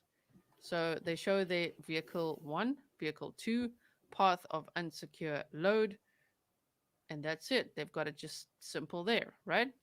Now they say a metal item fell off the roof of a 2009 GMC Savannah van and slammed into the driver's side front end of Collier's 2020 Ford Ranger, causing an accident. Now that's why I said when the sister called, she said that the daughter told her that she was in an accident. The man was, kind of the man got paint. The paint fell on her car and went everywhere or whatever, and that's what she's talking about. How exaggerated that was. According to the incident report, no one was injured. Police cited Miguel Martinez, 48, for allegedly driving without a license and operating a vehicle without securing the load. So here they've got all the documents, which is also good to see with the diagram and everything that we've just read. They say although Martinez faced a slew of misdemeanors after allegedly pulling his ex's hair while she was holding their child in early 2015, sending them both tumbling to the ground, he does not appear to be part of Georgia's parole system. Most of the charges were dismissed in a plea deal in which he admitted to 2 counts of disorderly conduct. He was sentenced to 12 months of probation and would have been off 6 years before his accident with Collier. In search of Georgia records, found no evidence that he had ever been found guilty of a felony, sent to prison, or even been paroled. Collier had last been seen on Saturday, September 10th, after sending her daughter. She's sending them on a wild goose chase. She pointing to everybody but herself. I went to the store looking for her. Now we're going to get to that next. $2,385 over the Venmo app and a cryptic message reading, "They are not going to let me go. Love you. There is a key to the house in the blue flower pot by the door." One of the Grizzlies, Ama, oh my word, the calculations she did show that Andrew Gigerich himself, Amanda's boyfriend, owed exactly $2,385 in legal fees. So we're going to look at that little calculation in a moment. Wow. The Venmo payment came at 3:17, 8 minutes after Collier left a family dollar store in Clayton and 90 minutes north of a home in Athens. Collier was seen on camera there carrying a purse and buying several items which were found near her body. She paid with a card the video shows. Other documents obtained Mind you, her daughter said and her husband said she did not have her purse or none of her cards. by Fox News Digital on Thursday reveal additional details about her last known movements. Collier's phone was turned off after 3:17 p.m. on September 10th, the same time she sent the Venmo payment. The phone's last ping came at that time about 2.5 miles from a cell tower in Clayton. So that's very interesting that her phone, as she backed out, we looked at the surveillance footage and parked again and waited for about 2 minutes and then drove off. In that waiting time, she either someone made her send the Venmo or someone had a phone, or what if she pulled out and then parked because she saw the notification of like, what the hell? What the hell is True. Venmo to Amanda? I don't know. The plot thickens. That's true. So we've had a look at this crime scene as well.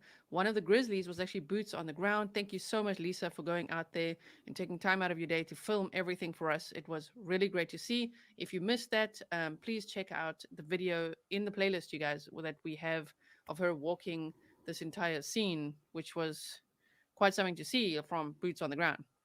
The Habersham County Sheriff's Office says that her time of death occurred sometime in between leaving the store at 3:09 p.m. and when they discovered her remains the following day around 12:30 p.m. Bearden also told police that she had her mom's Hey, King of iCloud Kapala. details and asked police on Sunday morning why they hadn't been able to trace her mother's GPS.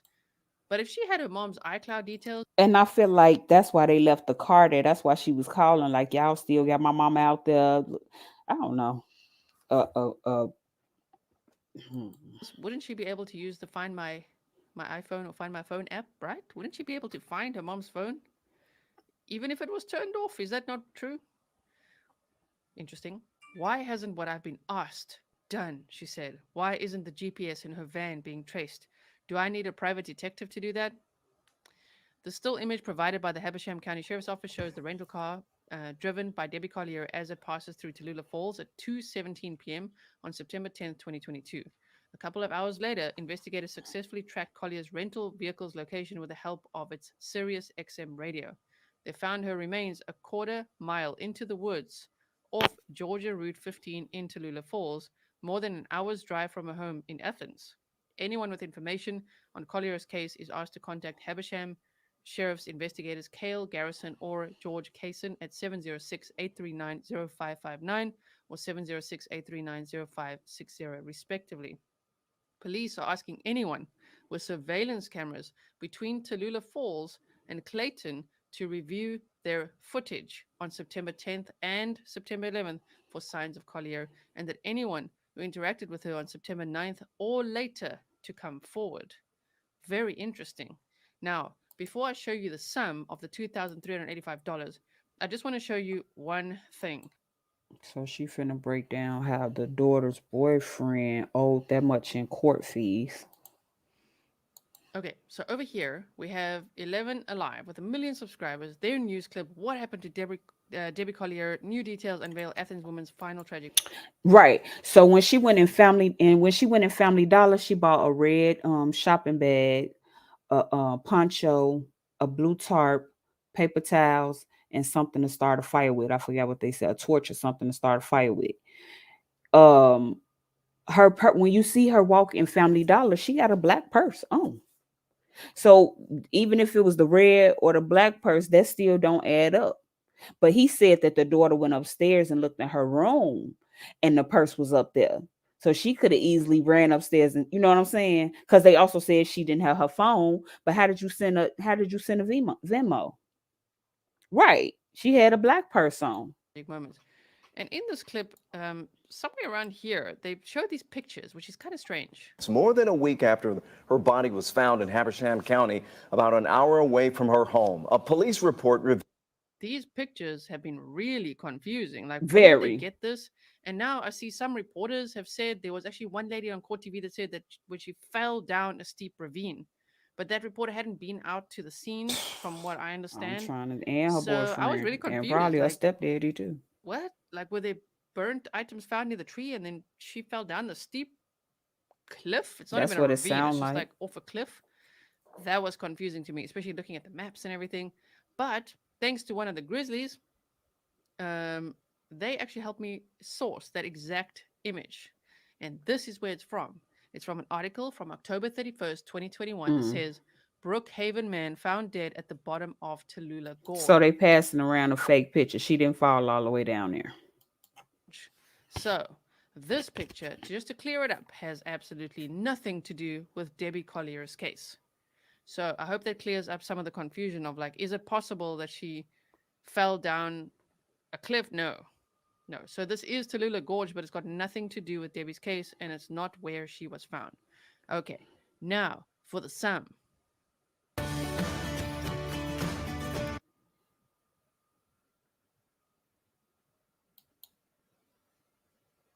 No, the Venmo amount of $2,385 is very strange. One of the Grizzlies, AMA, thank you so much. She has really done her homework on crunching these numbers in all the charges that Andrew Gigerich, Amanda Bearden's boyfriend, Debbie Collier's daughter's boyfriend, faced. And, the charges he's facing and the money he owes. And guess what? What he owes to date is $2,385. That was a mic drop moment on the stream. If you missed that, go check out the stream. We were like, what? So here she breaks it down for us. 1. Charge of violating a family violence order equals bonded out with conditions and a promise to appear at court on 9/27/21. Number 2. On 9/12/21, before the court date above, he was pulled over equals found in violation of above set pulled charges. So there's the DUI charge, $2,025. So these charges would actually, this is great to look up what the charges are if someone's charged with this at the time, right? 2025 court fees, MJ, $1,000 fees, and seatbelt taillight violation, $750. Then settlement for the above cases. He now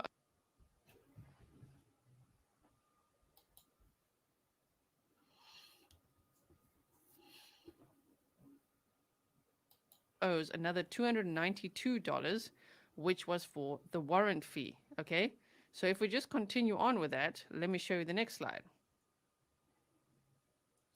So there's the family violence violation equals 12 months probation and conditions of having to report to Why did it get blurry? the substance abuse program. Sorry if there's any typos or anything. This was literally copied and pasted from the email. We were like crunching numbers together on the stream and like, There you wait, go. what? So DUI charge 2025. The MJ charge and the seatbelt and taillight was not sentenced yet. Hence, he didn't have to pay for the $1,000 nor the $750 minus $1,750. He had to pay $45 per month during probation. So here we go with the calculation. He paid 5 months. He I know, owes 3 right? months, which is he owes $135 Hey, Culture Currency. plus 4 months and 29 days, which is $225. Then he also owes the 2025 for the DUI charge. If you add up 2025 plus 135 plus 225, okay? So let's do it together now. That's what we were doing in the stream, just so we all make sure. So you take the 135 and then the 225 and you add it to 2025 and the number you get to is 2385. He now owes another 292, which was for the warrant fee, but he didn't know about that charge at the time, or it wasn't on his, because that was after Debbie had disappeared. So $2,385 is the exact amount that Amanda Bearden's boyfriend Andrew owed. Shocking. So, did he send the Venmo message? Was he in the vehicle? I don't think it was him. I mean, it almost feels like it. Almost feels like Debbie was so relaxed in the store because maybe, I don't know, maybe he drove with her and who knows for what reason. I don't know. There was apparently, or there is. I don't believe that either, because he didn't like her and she didn't like him. I could tell by the way he was talking when he was like, I don't know why they don't like me. Her mom, you know how people get when they don't like somebody. Apparently a rehab on that route somewhere, which is also interesting. So I don't know. I'm just like, whoa, to think that he owed $2,385. And that's how much the Venmo was to Amanda. And now where's the money? The police say they can't confirm right now where the money is shocking. It is absolutely shocking. So let me know what you think about these 3 things that we looked at now. I will let you know if there's any other updates. I'm following this case. So basically it was already spent.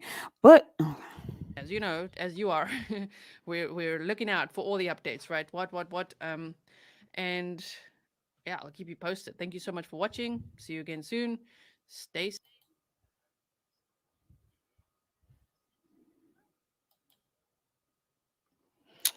let's talk about it. The dollar makes the person of interest too coincidental, but someone could be also trying to set them up. I think somebody got to see if them right, because they can't locate the money. True. I'm trying to see. Come on now, how long is it gonna take y'all to do these autopsy report? This autopsy report. And she was sitting in this car. She was sitting in the front seat alone. Wasn't nobody in the front seat with her. Prove that right here.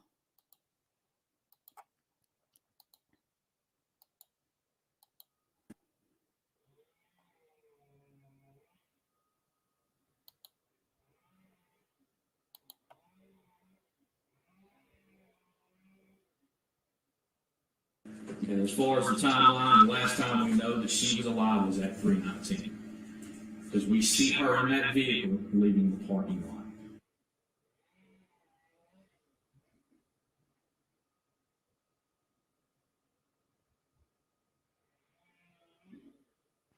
After leaving the store, She in there by herself. sitting in her car. You can see her moving. Hey, big dog.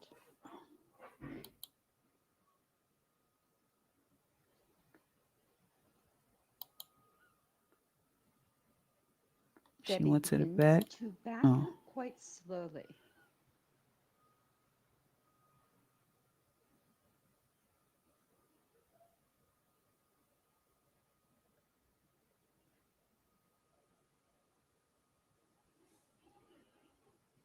almost as if she's distracted in some way.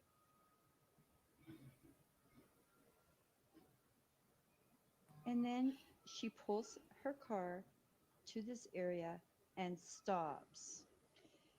She remains there for quite a few minutes, proceeds to move forward, but watch her driving pattern.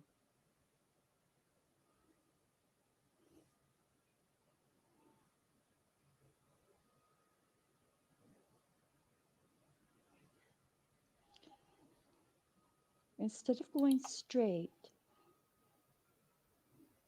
she goes around that car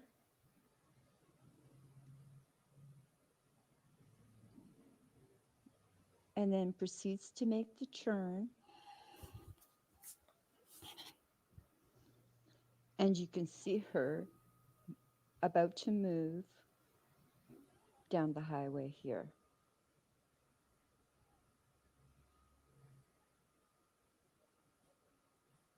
Hey, Hurricane.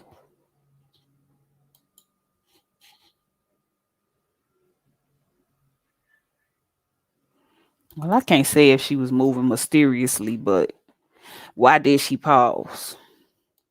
This is what the press conference had to say in regards to the facts that they found about why she was stopping. I do know for a fact the video that was released where of her being in the Family Dollar. During the time that you say she was sitting in the parking lot outside Family Dollar. Yes, ma'am. She left at 3:19. At 3:17 is when this Venmo message Correct. was sent. And earlier you mentioned you're still trying to determine what device that was sent from. Right. Does that mean that you all do not yet know if she in fact sent that message herself? Well, as the investigation goes on, I mean, we're doing a lot of search warrants to try to obtain any information that we possibly can. And as we know, as far as with the digital information and all the digital electronic devices, Wait a minute, this say Steve Collier pay Amanda Bearden, but is this the note that they sent? Maybe this, that's weird. we have these days, you can access accounts from many different devices, which is why we're going through the extent of being able to determine what device that Venmo was sent.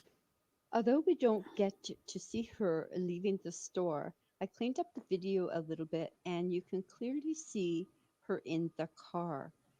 And what I question is why she is sitting here, and before the truck comes in, I'll play that again.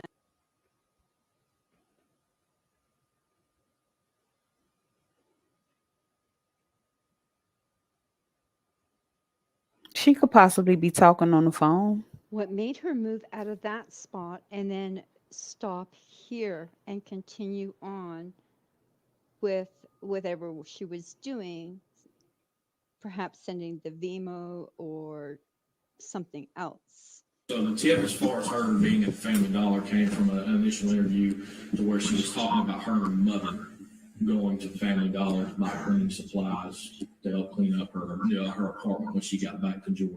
Now, he stated that Amanda had asked her mother to get cleaning supplies so she could clean up her new apartment. However, the only cleaning supplies that I see here are paper towels. Facts. Nothing else. Garbage bags, bleach, anything that we would need to clean up the new house. She just forget what to really get, because clearly here there are tarps Those some real specific items, though. and lighters and various other things that were found at the crime scene, including the paper towels. So this really has me concerned as to the state of mind that she could have been in at this time of purchase, and also the other behaviors that we have seen.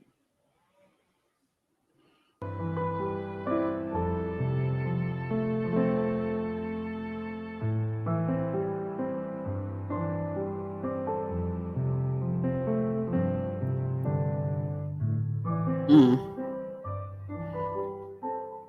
Right. They didn't find the torch though. I didn't even think about that. And then this is sloppy. They should have took all of that.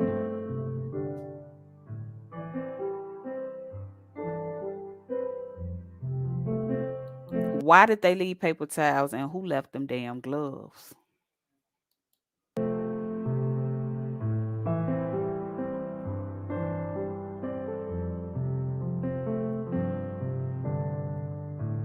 Somebody said the gloves look melted. I right there, I can't tell, and right there, I can't say that. I can't tell.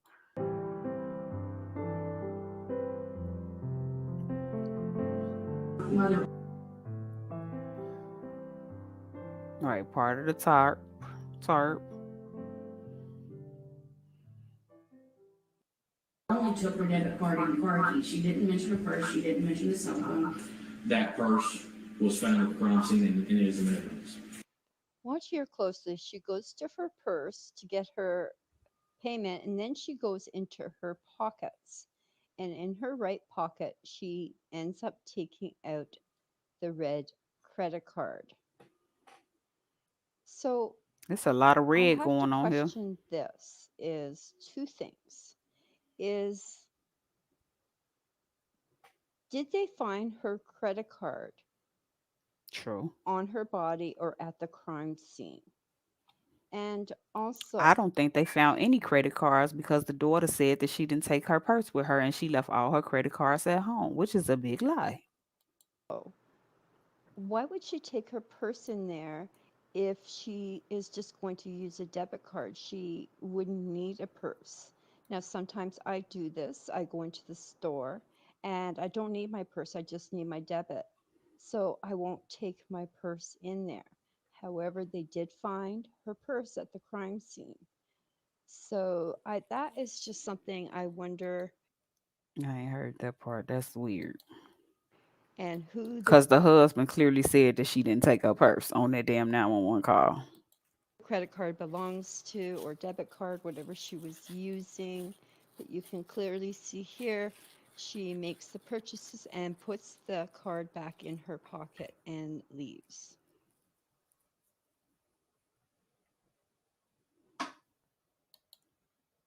Not to mention she locks the door when she come in with the keys in her hand.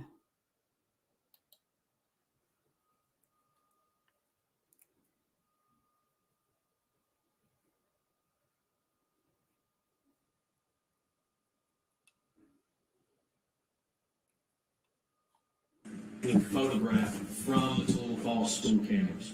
She was seen traveling northbound on Georgia 15, just north of our crime scene, which is just south of Victory Home Lane. This is a picture of her traveling northbound on Georgia 15, traveling through these cameras at 2:17 p.m. on Saturday. There is no information or evidence to this point that shows that this was something random, that there was something that was not from somebody that she either knew or somebody who she had some association with. That's what we're seeing at this time. So based on that information, we do not believe that this is a random act of violence. We do not believe that this is the act of a serial killer. We believe that this act was deliberate and personal. It sounds personal. It's a little bronze. This her home. This what she found. This what her car was.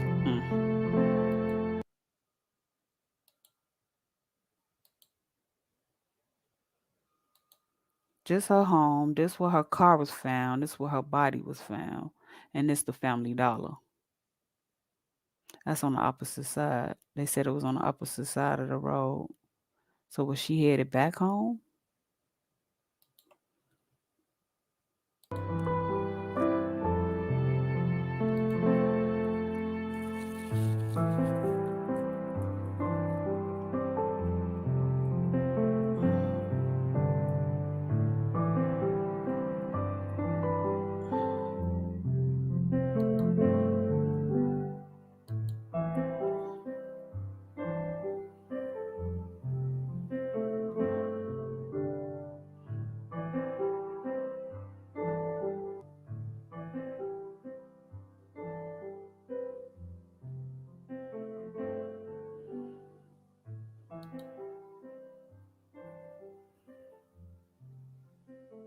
That's a nice little walk.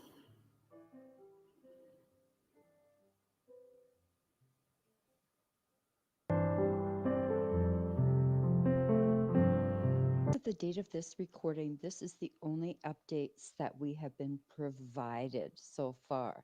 We do hope something further will come Did he? out in the very near future. To hear the backstory, please visit my I didn't think that was an option for him. So yeah, this is ain't nothing adding up. Or is it just me? Cause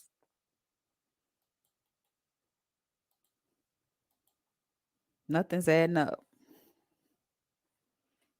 And I just been waiting on them to find out I just been waiting on that autopsy. Cause whoever did it, I don't think they was a smart criminal. And I don't think this lady could unalived herself. Anybody think this lady unalived her own self? Like wrapped herself in a tarp and just set it on fire? Cause the paper towels, salute enemies public. The paper towels look like they was what was used to set the fire because it was only burned at the corners. It wasn't like burned in the middle, which they could have used wood since they was around a lot of wood. See, that's what I'm saying. Just weird. I'm like Hurricane. Hurricane said that was a sacrifice. Shh, it was a sacrifice side.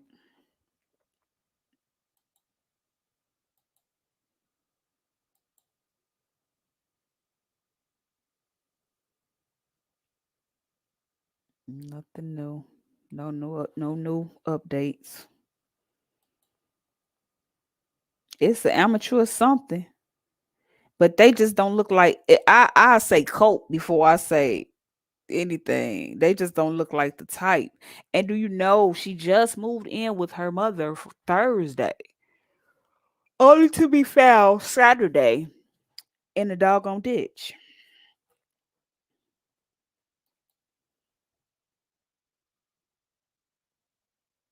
Right. Like was she SA'd because she was found partially nude, or was that just to stage something? Because they gotta know that they was gonna check her for DNA and all of that.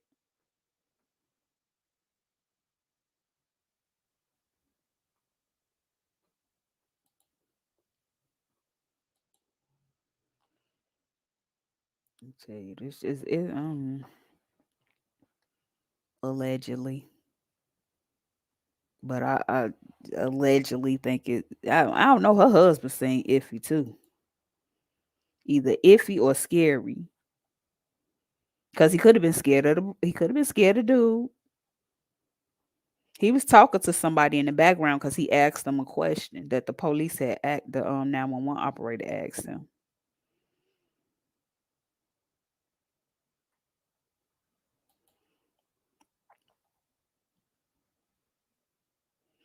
They don't even look like the type to get that type of money though.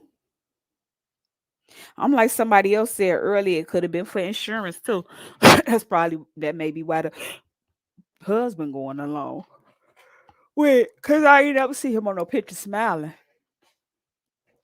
And what I showed the other day, Amanda definitely didn't fit in.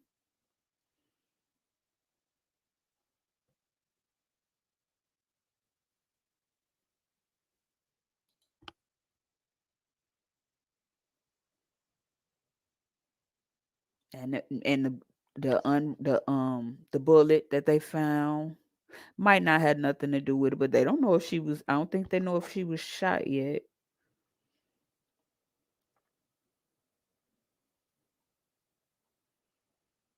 But I'm sure they have some fingerprints on it. But they burn her. They burn her stomach though. What ain't them all? This is the main parts they want the organs at, right?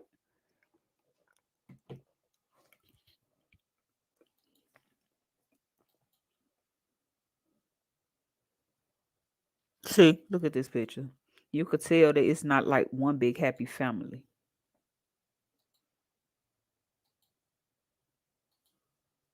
Like she all the way over there. Everybody else like, and he never looks happy.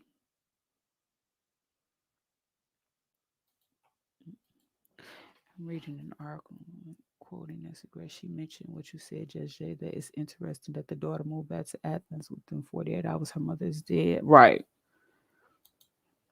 The daughter got tattoos, right? Find out which one is going to lead us back to her co-group. You so stupid. Or her damn dealer.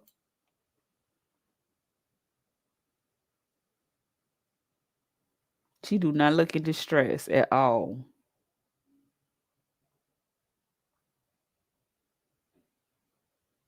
There go the empty round they found. I mean the bullet they found on the scene. And that's for a shotgun, ain't it?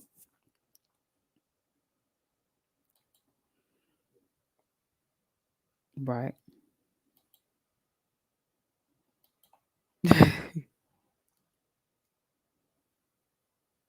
Like where the bullet come from? I don't know. They could have been somebody could have been hunting. Hunting. That could have been not related. So the boyfriend sent this some a note he sent Amanda a while ago. He said, "Have a nice life, you lying ass bitch. Don't ever contact me again. If you or your family ever come near me again, I will hurt them. P.S. I'm not stupid. Here's your something." Um, in my opinion, I think the police just trying to looking for solid evidence. I think they already know what's going on.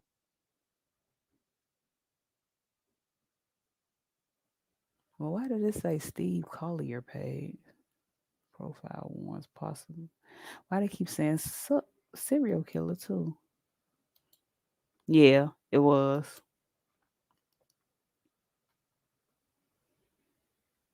Then they tried to bring up an accident, but why is she still? That's another thing that raised my eyebrows. It's like she's in a rental car. That how convenient. Her car. She was in an accident in April. It don't take that long to fix no car unless she getting a whole new car rebuilt. I'm just saying. And then the husband said the car was black. That's clearly blue. I have the same color. I mean, it's possible he ain't paying attention, but I don't know.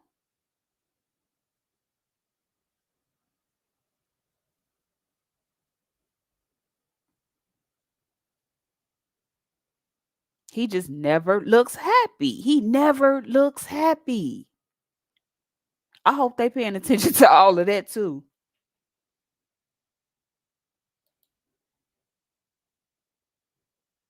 That shit look forced. Hold on, y'all.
I'm sorry, y'all.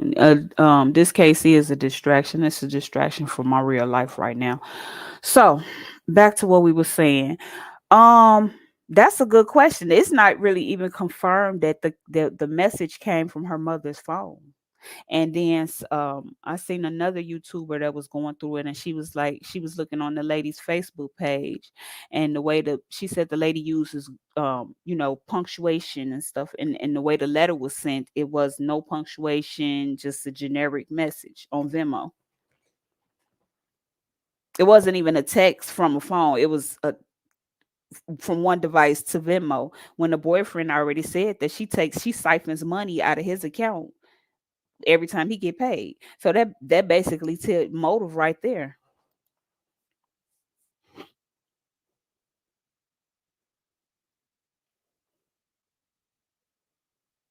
Nancy Grace do need to get on the case.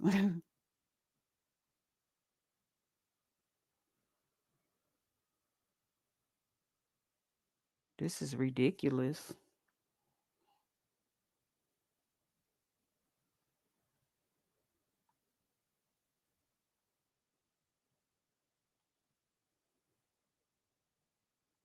Oh yeah, I'm trying to see because I didn't even show y'all. She had once had an incident.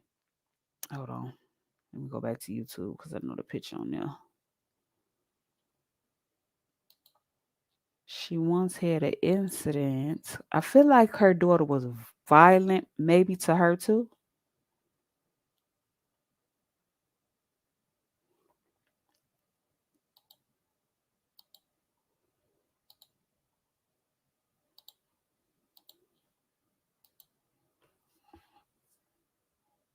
Podcast giant Joe Rogan offered his support to Elon Musk as the Tesla CEO. The hell I clicked on.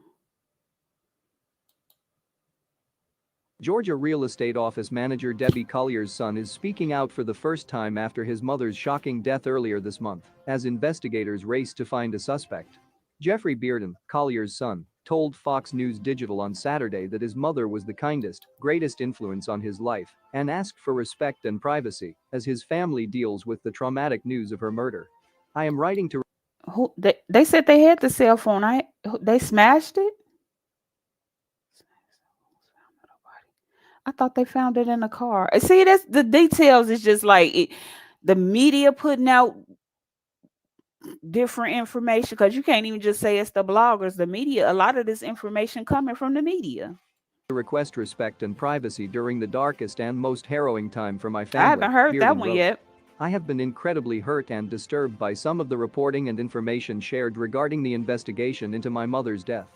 Habersham County deputies found Collier's remains down an embankment on September 11, a day after her husband, Stephen Collier, and daughter, Amanda Bearden, reported her missing from neighboring Clark County.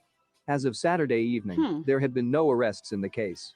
A crime scene report includes gruesome details about her final moments. Investigators found her naked and burned, with charring on her abdomen, clutching at a tree down an embankment a quarter mile from her abandoned vehicle, a day after police said she sent her 36-year-old daughter a 2003. Why didn't only her abdomen? And why was she partially clothed? $385 payment using the Venmo app and a bizarre message that suggested she was being held against her will. Investigators, however, publicly ruled out both kidnapping and suicide last week. I asked that all attention on the tragic story of my mother's death remain focused on aiding the police investigation, Jeffrey Bearden said Saturday. He asked for privacy and for an end to online guesswork until police complete their investigation. There is no place for the court of public opinion in the pursuit of justice for my mother, and this speculation continues to be traumatic and hurtful for my family during the most difficult time we have experienced, he said. Very. His mother, he said, was an amazing woman. I will never be able to fully articulate the loss. Okay. So they even looking into the tree she was holding. It could be symbolic. That look good. Wait, hold up. No, it's not. Jason, I know you said that the state medical examiner's autopsy report has not yet been completed, but in the report that you all released last week, you stated that Miss Collier's body was found down a ravine and she was grasping a small tree in her hand. What does that indicate? I mean, that's a lot of different indications. I'll let him kind of talk about At this point, we're not sure what it indicates. Could she have been alive? Very possible that she could have been alive at the time she went down the ravine. But again, the autopsy will help us to narrow down time of death, help us to narrow down toxicology reports, help us to narrow down other things related to the body itself that we don't know at this time. So would that indicate? I'm if she were surprised alive, that TMZ she ain't survived covering it. being burned? Very possible. Again, very preliminary in nature. Yes. This was another theory of somebody's because of Good the way morning, she was everyone. dressed. My name is Michelle. I hope you're doing well. Welcome to another video. It's Wednesday morning.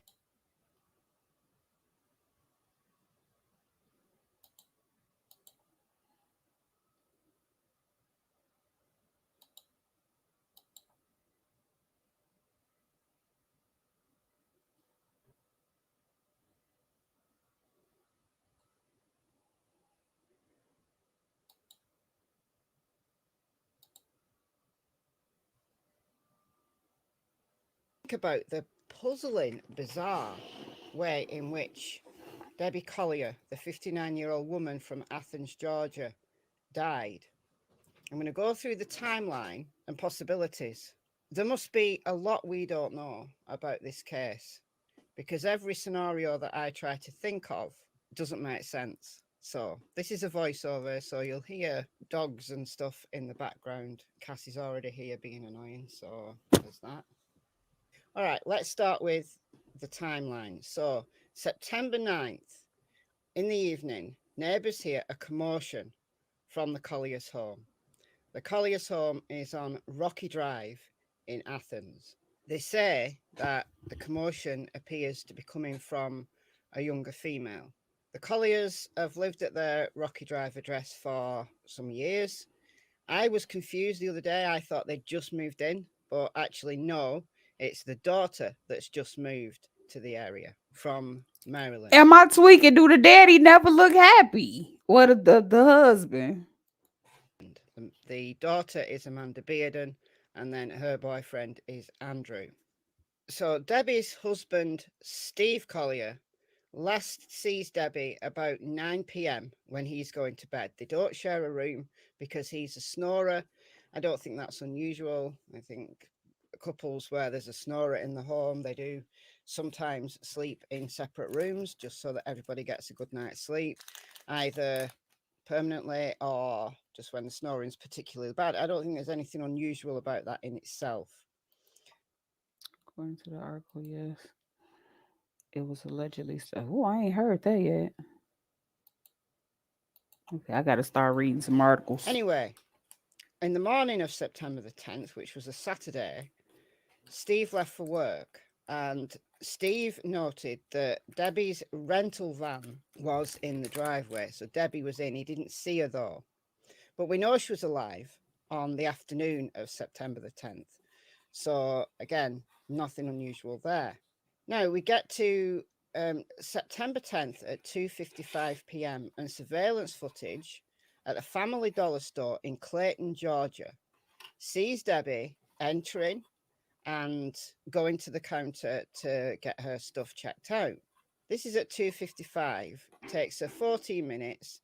Then at 3:09, she leaves that store after buying a rain poncho, a torch lighter, a tarp, a tote bag, paper towels. Now, some people have questioned whether this was indeed Debbie. I believe it is. There's a better photo here that you can see Debbie's face. Some people have said that she's wearing a wig. I don't think so because you can see her roots. The first time you made a sale online was also the first time you heard of a town named Dinosaur. We just got an order from Dinosaur, Colorado. No way. Start an easy-to-build, powerful website for free with a partner that always puts you first. Some people have said that the build is too big to be Debbie and that Debbie's petite. No, she isn't. She's much taller than her daughter. So yeah, that wasn't her daughter. So I do think this is Debbie. The family reports Debbie missing at 6:08 p.m. Now, why did they file a missing persons report? Well, at 3:17 p.m., Debbie Collier supposedly sends via Venmo $2,385 to her daughter. So that's peculiar. Mm-hmm. Now, in an interview with CBS, Amanda said that she was worried about this. She tried to ring her mother and didn't get a reply, and so decided to drive around to the places that Debbie Like, why the specific? These the dumb whoever. might go, like Walmart.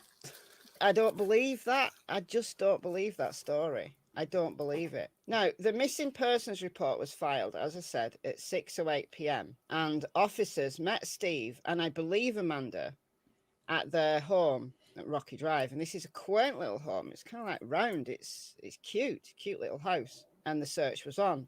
And she was actually found at 12:44 p.m. the following day after police tracked this rental van, this Chrysler Pacifica, and it was found just off Victory Home Lane. In my opinion, when she called the police and kept on saying that they find her, that they find her, that they find her van, I got this, I got that. I felt like she wanted them to find her because her mother was just out there. It's like having remorse or something, like my mama just out there. But I don't know.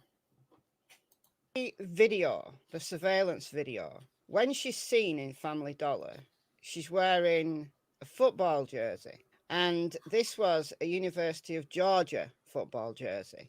She's wearing shorts and a red or orange visor, whilst carrying a large black purse. Her car keys are in her left hand. It was game day in Athens, and the Bulldogs were scheduled to kick off at 4 p.m.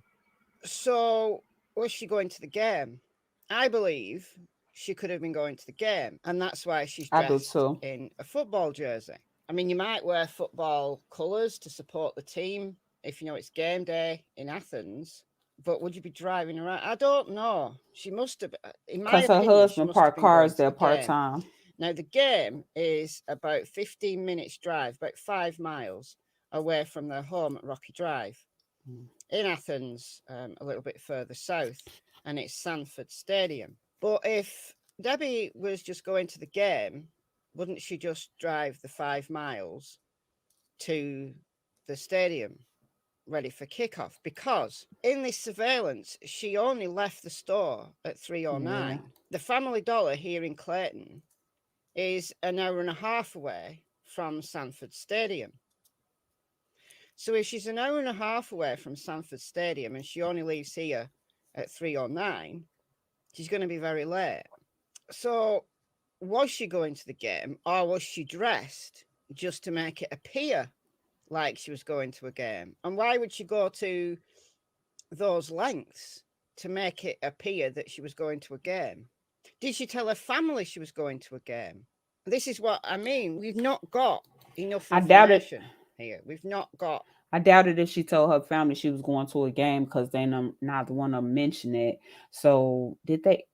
Yeah, neither one of them even mentioned that. Come to think of it, enough information to be able to put even one theory together. Because if her family reported her missing at 6:08, well, the game would probably not even have finished by 6:08. So did they not know she was going to the game, or did they think she was going to the game, but because of this strange Venmo, because apparently Amanda couldn't find her and couldn't get in touch with her, that's why they reported her missing? But wouldn't you just wait to see if she came home after the game? Or in this mad driving around, those 911 calls was calculated.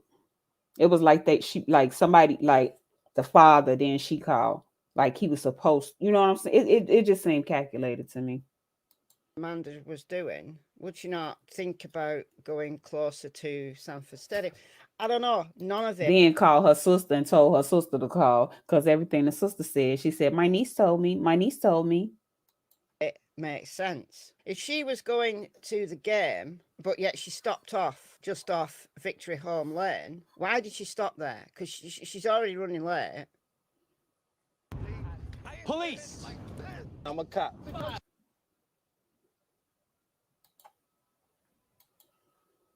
So why did she stop there? Now, we know a vehicle was there at 5 p.m. because an officer saw it. The day later, when officers were scrambled, because of this missing woman. Right. One officer reported seeing that vehicle around 5 p.m. So we know she never made it to the game. So it's likely that she left Family Dollar and didn't get any further than this parking area. Wait a minute. So I wonder, was they alibi confirmed? Because they said they was at home chilling watching movies while she was missing. The way he put it was so like, yeah, y'all need some special help. Just off Victory Home Lane. And then, as you know, if you've been following this case, she was found naked with a charred abdomen, with the items that she bought at Family Dollar kind of there, and was dead. So, did she take her own life? Well, why would she go there to take her own life? Now, mental health can do strange things to people. The most recent video, the lady thinks she took this particular lady that's talking, think she took her own life. Now, Maybe she did this elaborate thing, like going like an hour and a half north to buy this stuff, then to take her own life. I don't think it's likely. I really don't think that scenario is workable, in my opinion. I don't think that's what happened. But is this homicide? Well, if it's homicide, it's certainly not kidnapping, as the Venmo thing would have you believe. Because why would a kidnapper allow you to send a Venmo? And why do the things that Amanda say not make sense? So we know that Amanda and Andrew's home has been searched. Don't know what the results of that are. We know that Andrew's been. but see, Amanda lived with her mother. She moved in Thursday. Complaining about them being considered suspects. So did Andrew and Amanda meet her at Victory Home Lane with this stuff that maybe they said they needed for camping? And she said, oh, well, I'm on my way back from Family Dollar. Why would she go all that way north if she was going to the game in Athens 15 minutes from her home? What was the purpose of her going all the way up there? And was this planned? Was this planned with Amanda and Andrew? Somebody would have to have met her there because the car was left there. So if somebody had jumped her, then how would they have got to where they were going? There must be another vehicle involved. So I didn't even think about that. was this Amanda and Andrew? Was it somebody else? You know, was she meeting someone else? And that's why she went that far north. Was she meeting someone else? A friend? A lover? Was she having an affair? Don't know. Was she meeting a friend further north? Maybe they went out for lunch. Wasn't that you the other day, Hurricane, that kept saying, who is they? She said they. Where was that friend when she was in Family Dollar? Were they in a different vehicle? Did they not meet her yet?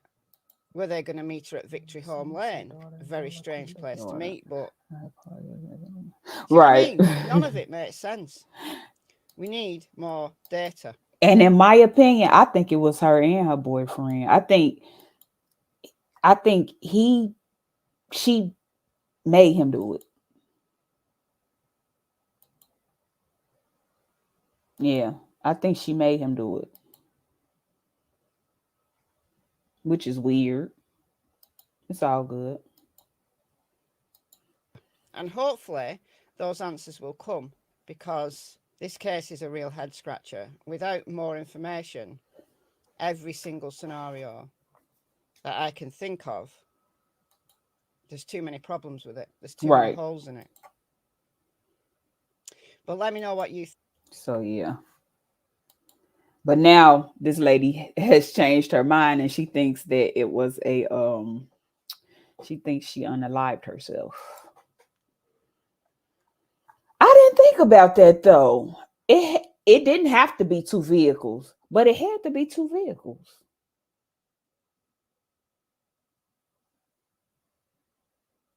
Cause that was like in a wooded area. So how did that person get away?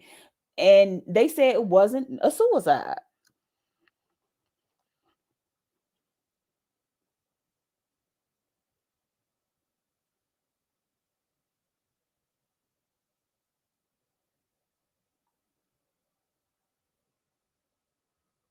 Very awkward. Let me see. I ain't really read no articles. I really been watching videos because it's a few people doing lives. I done listened in on a few of their lives. You know what I'm saying? Which would make it look like she unalived herself, but the police said she didn't.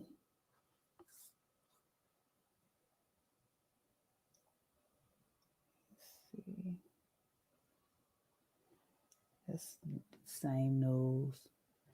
Trucker. Now Fox News saying this. Hold on.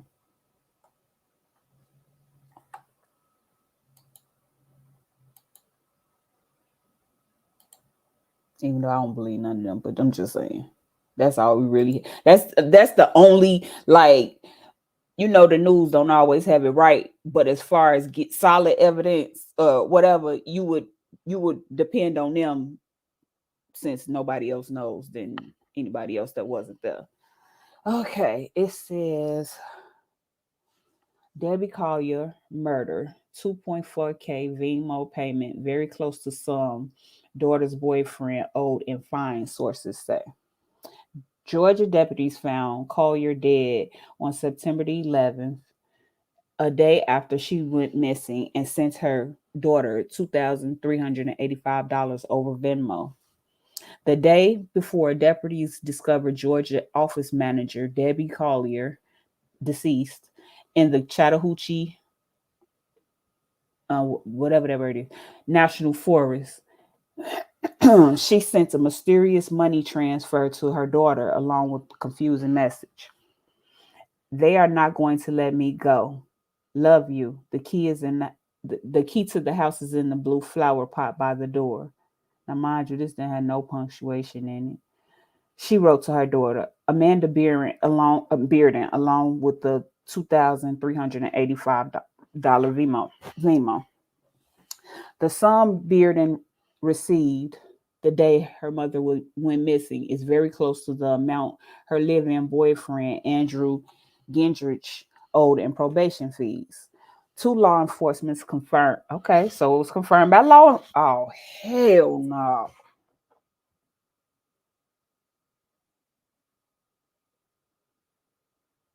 Two law enforcement confirmed to Fox Digital News Digital.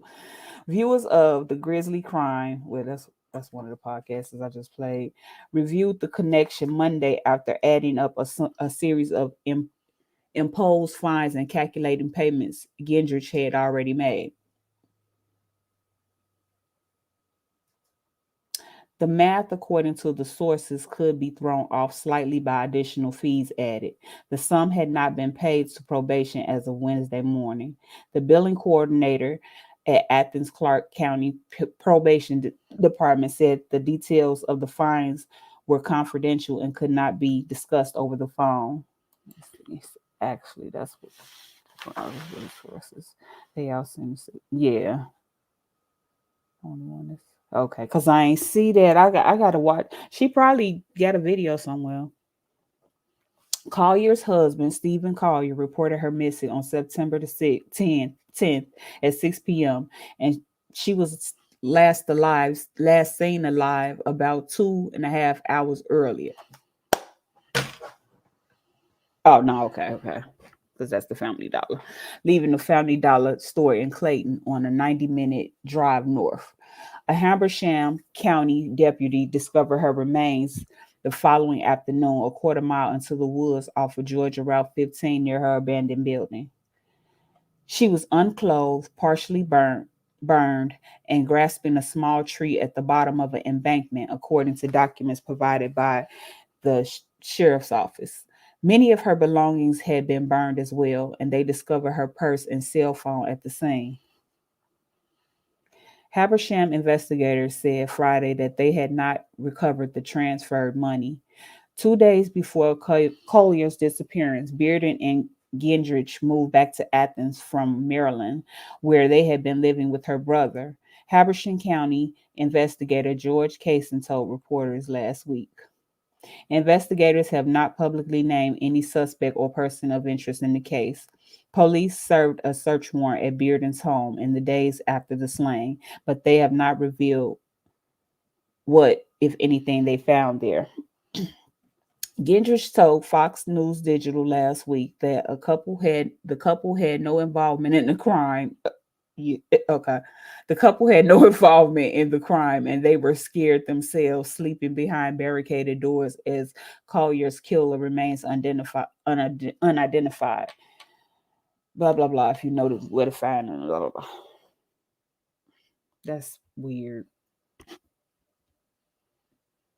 I ain't even think about a getaway car. Look, I'm going to hop in one of them chats like, hey, y'all know anything about a getaway car? Because damn, to be in that area, you would have had to have had transportation. Wasn't no walking. See what they need to do, because they can't find her car going, I think the direction where she was found. If they find that, they done cracked the case.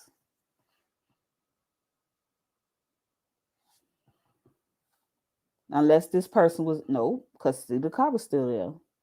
So that don't even make sense for the person to be in the car because the car was still there. So it don't have to be, but 2 people is possible.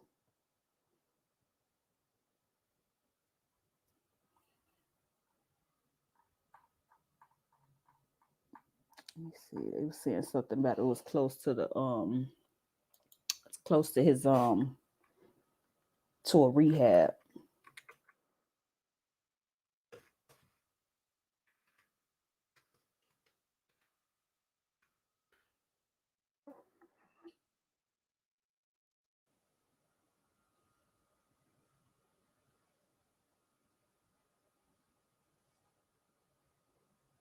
I don't know what this video is saying, but let's see.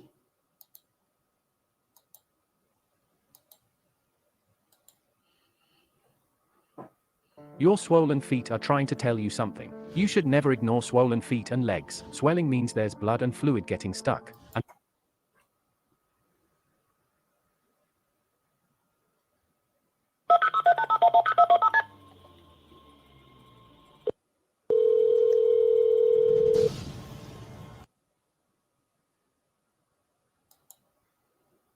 Probably ask someone about right.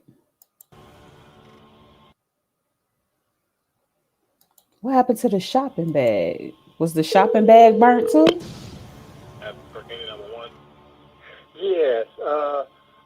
Came home. My wife wasn't home. Her driver's license is still in there. The rental car's gone, and her daughter's here, and we were See? worried about. Look, I'm pointing to the screen like y'all can see me. Okay. So far, I know I ain't crazy. I know I done seen and read what I done seen and read. Reporter Room with Jessica Della Davies starts now. The death of Debbie Collier, law enforcement is saying it's personal and it's targeted. Whoa, this is huge. So they don't believe that it's an abduction. In a statement released by law enforcement, they said this, and I'm going to read it out to you. In an attempt to address the suggestions of being a suicide or the work of a serial killer, we want to reiterate that there is nothing that comes from this investigation thus far that would support the theory that this was. Where is the red tote though? Did it get burned up too? Because I ain't heard nothing about the tote bag. Self-inflicted, or that it was a random act of violence. At this time, the investigation is leading us to the proposition that Mrs. Collier's death was personal and targeted. Mind blown, mic drop moment. So I want to play you the 911 call from Debbie's sister. And this is really important because This could be related to what happened to Debbie. I'm only going to play you the first portion because that's the part that I think she about to talk about that car accident, which we done already debunked that. feels the most relevant. A traffic accident that Debbie had. Clark County Police. Lives in Georgia, and my niece told me she was missing. Her name is Debbie Collier. Look how she's off, like. And I'm wondering if y'all have any information. This was about not it. a very. Allegedly, this was not a very happy family. That lady smiled her butt off, but no one else is really smiling. I mean, look at her daughter, and then you seen her husband. As far as, I mean, no, not other than with the officer or whoever is working on the case. I don't know anything. Where does she live? Do you know? All I know is, I'm sorry, I don't know her address. Collier. Okay. Collier. Yeah, I mean, I wouldn't have any information. When there's something, they will contact the family. Whenever they, like I said, whenever they have something for that. Okay. All right. It's just not getting information, so I'm just. Yeah, I'm sorry about that. I am really worried about my sister, and. You know, do you have any information where she might go, or do you have anything to add? This must have been taken when her body was still laying out there, because they covering her. They use her face to cover something. From my niece, she said that she was in an accident about a month ago, and she was, on the road. She was following this truck, and this truck lost a paint can, and the paint can hit my sister's car, and the paint went everywhere. And the driver was trying to convince my sister not to tell the cops that he was driving because he was out on. Remember I said something about that rental car didn't seem right. What if she rented a car and let her daughter use her car? Parole, and there was, a stipulation to his parole that he couldn't drive. I'm sorry. I was going to ask, do you think that was told to anybody else? Well, do you think that was told to the officer, that concern? That standing from my niece. Okay, so everything I'm sharing with you today is my opinion, and opinions are not facts. What so she please said. Don't send any negativity to anyone, anytime, anywhere. Let's be good and kind to each other. This video is for educational, and despite the fact that the Venmo message that Debbie supposedly sent to Target, and there's no evidence of the abduction. And let's get started. So law enforcement says that there was no target and there's no evidence of the abduction. So this is despite the fact that the Venmo message that Debbie supposedly sent to her daughter, Amanda, maybe they're thinking that this is staged. What do you guys think? When you look at the footage of Debbie inside the dollar store, you can see she looks calm. She looks serene. There's nothing about her movements. I don't see any like shakiness or nervousness. She doesn't look flustered at all. So this tells me that there wasn't some stranger in the When she rent that vehicle, I want to know that. car, because she could have easily passed a note to the cashier or Right. just simply told the cashier that she needed help. But she doesn't do any of this. Instead, she buys this odd list of items. So this tells me that if somebody was in her car, then probably it would have been Right. someone who she knew and someone who she trusted. What do you think? If you haven't seen the video that I put out on Debbie Collier over this past It's definitely somebody she trusted, because no signs of a struggle. weekend, you are going to want to see this next because I do an overview of the case. Okay, so on this footage, you can see Debbie's walking into the dollar store around 3:09 p.m. She looks calm, right? She doesn't look flustered. She doesn't look upset. There's nothing that's, raising red flags about Debbie in this store. And mind you, there was no one standing with her, so she could have easily asked for help if she was in trouble, or if she had an abductor hiding in the car, right? Or she could have passed a note to the cashier. She didn't do any of those things. Instead, she just buys these items that included a torch, lighter, and other things that were burned. She bought a rain poncho and she put it in a reusable tote. She bought paper towels that were found burned at the scene. It looks like Debbie bought her own murder kit, right? But She did. hang on, because it gets even crazier. Okay, so on this part, you can see Debbie. She's walking calmly out of the dollar store at 3:09 p.m. And we know that then she goes to her car and she sits in the car for approximately 10 minutes. Again, she's not asking for help. She's not trying to flag down anybody. So either the person that abducted her was someone that she knew and trusted, or nothing had taken place at the point and time of when she was in the dollar store. What do you guys think? That could be true too. But it happened that day because the police said he saw the van out there the day before. I guess he actually stopped to see what was going on. Why is it still there? Law enforcement, during their presser, narrowed down the time of Debbie's abduction to exactly, and I want to make sure I have this exact. Okay, so to exactly Saturday, September 10th at 3:19 p.m. to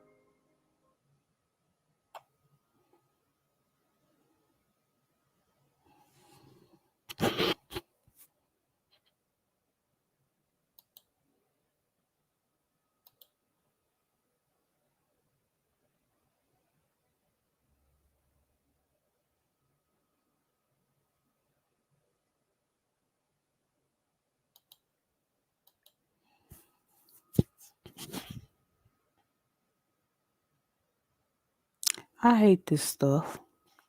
Sunday, September 11th, which was 12:44 p.m., which, mind you, they found her off of a highway with her rental van parked, In and plain she was sight. just off the beaten path in a ravine. This was not like a picnic area or a park or anything like that. It wasn't a truck stop even. It was just she pulled over to the side of the road and decided to wander down a ravine, strip herself of her clothes, and burn the items she got at the dollar store. And remember, her own stomach was charged. We know that Debbie's daughter Amanda called 911, right? And I played that for you on the video that I released the other day over the weekend. And you can see she says she's calling because she has some information to give. But then when the operator tries to find out, and it was probably a police officer who answered the phone, right? Whoever answered the phone tried to find out what it was. Then she's like, oh, no, I made a mistake. I really, what was she doing? She was trying to get information, right? Didn't we say that? Didn't we say that? Everybody thinking the same. Okay.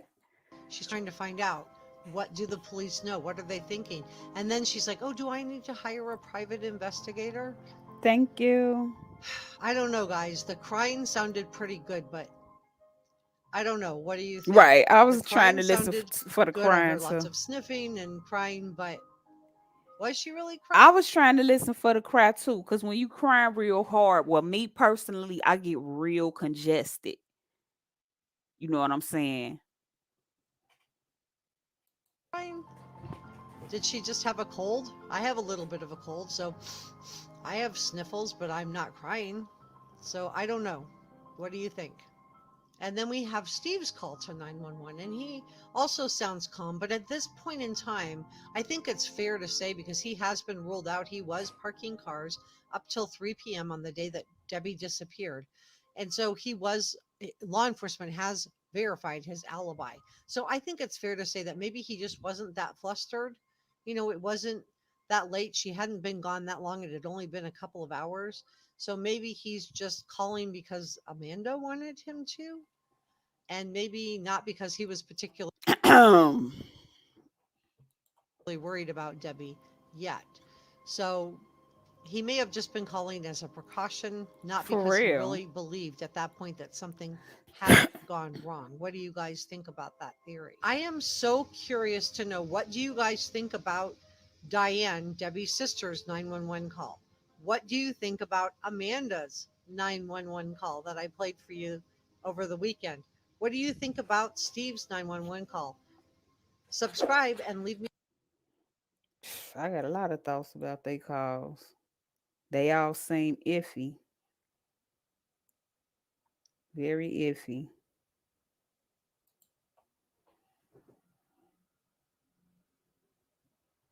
There ain't been no real updates on her though.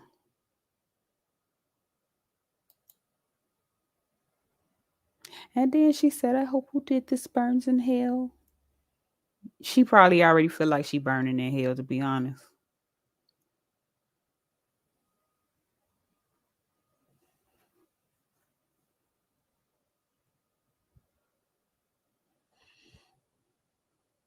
That's crazy. Well, I'm watching this case closely. What y'all? What I mean? Say something. What y'all thinking? Like, man,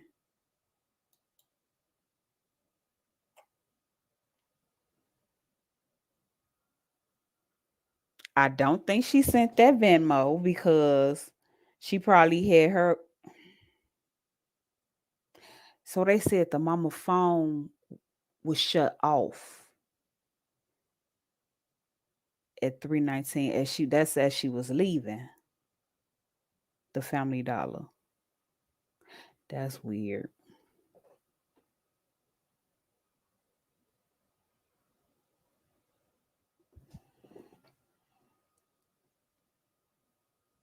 Hmm.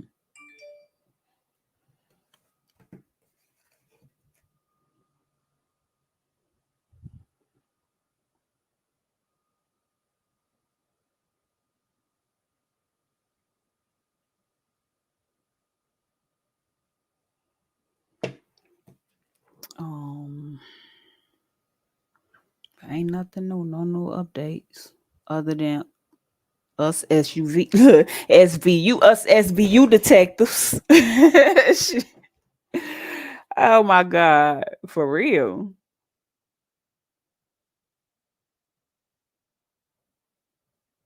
I was trying to find out where the rehab was at and why was it significant? Why people keep bringing it up?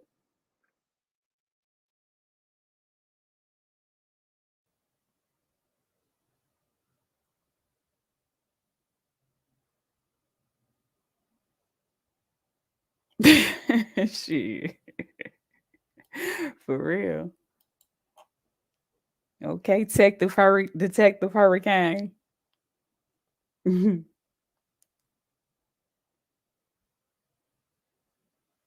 say deliberate and personal, very personal, in my opinion, anyway. But the police opinion too.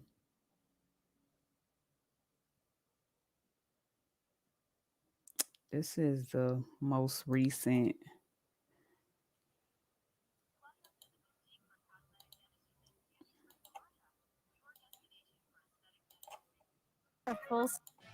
First on 11 Alive, new surveillance video showing Debbie Collier alone in a parking lot when her daughter says she sent her a Venmo payment and a text saying they That's won't so let it go. Now, sad. this video is just adding to the mystery of this homicide out of Habersham County. 11 Alive's Cody Alcorn has been digging into this case and has new details tonight. Cody. Yeah, we now have the 911 calls made just hours before Debbie Collier's body was found. Plus, a new report shows detectives spent hours executing a search warrant at her daughter's home in Athens. 24 hours before Debbie Collier's body was found on September 11th in Habersham County, new video from outside a Family Dollar store in Clayton, Georgia adds to the mystery. Detectives say you see her black Chrysler. That's the video I was talking about. Y'all see how she parked there first? Hold on. Watch her come in the parking lot. Detectives say you see her black Chrysler Pacifica pull in to the mystery. Detectives say you see her black Chrysler store in Clayton, Georgia adds to the mystery. Detectives say you see her black Chrysler Pacifica pull in. She goes in the Right. store just before 3. They say Collier appeared to be alone and And they calm. was probably Cameras tripping too. They was inside probably capture her high. buying items. At 3:17 p.m., while Collier is still at the store, her daughter, Amanda Bearden, says her mom sent her a Venmo payment for almost $2,400 and a text saying, "They won't let me go." Detectives say at 3:19 p.m. That's disheartening to think that allegedly her daughter might have told her to buy them items.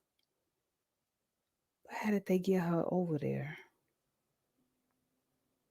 They would have had to stop her from somewhere. But the phone went off at Family Dollar and that windows tinted, and it's probably 3 rows in that van. Collier pulls out of the parking lot. 3 hours later, her husband reports her missing in Athens. And why would he report her missing so soon? Because Amanda told him to. Hi, my name's Amanda Bearden, and I thought that yesterday. Records show Collier's daughter Amanda called Athens Clark 911 at 8:30 a.m. the next day. Bearden asking if detectives could trace the GPS in her mom's van. I'm not trying to be. She wanted that van to be found because, of course, she had. Oh, that's crazy. That is correct. I wonder, did it like go too far, or? But that sound crazy too because they. Ugh. Okay. It's more like here or anything, but do I need to hire a private detective? And then she's talking about private detective. You should have said lawyer. Who lives in Alabama calls the 911 center. I think that's what she meant to say too. She tells the dispatcher Bearden told her Collier was missing. We're just not Right, we'd have cracked the case. I am really worried about my sister. An hour later, Collier's rental van found off a logging road. And the husband, he not happy, so he gonna get the insurance money. That's I don't know. They gonna split it maybe. Clarksville, her partially burned body found several hundred yards. Wait a minute though. They ruled the husband out. That don't mean nothing though. I don't think. Away, along with the items she was seen buying at the store. The sheriff's office hasn't named a suspect nor arrested anyone in her death. 11 Alive obtained reports showing on September 14th, detectives spent 6 hours executing a search warrant at a home Collier's daughter Amanda shared with her boyfriend. So many unanswered questions. This case is complex, no doubt. We have been covering it since the beginning. Head to 11alive.com, watch surveillance, listen to the latest news conference, and read more about that mysterious Venmo payment and cryptic text.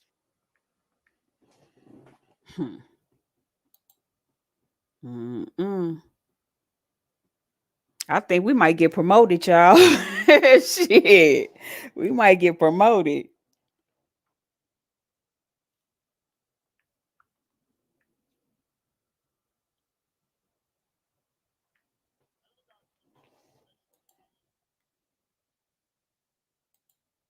And that's basically repeating the same information, which means they don't have nothing new. They waiting on that autopsy.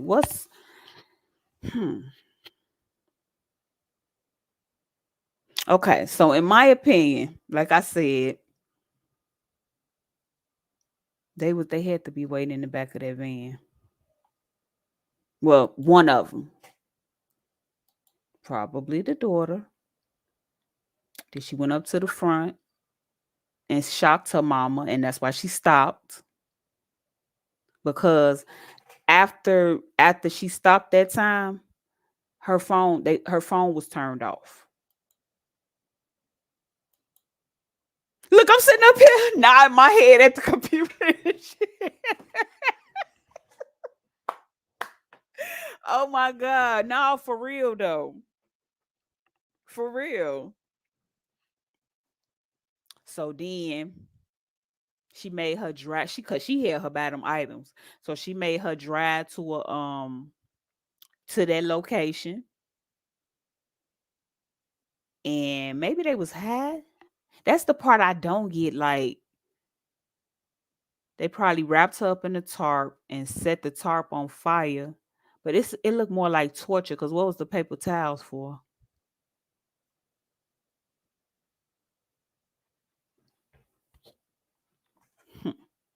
That's crazy.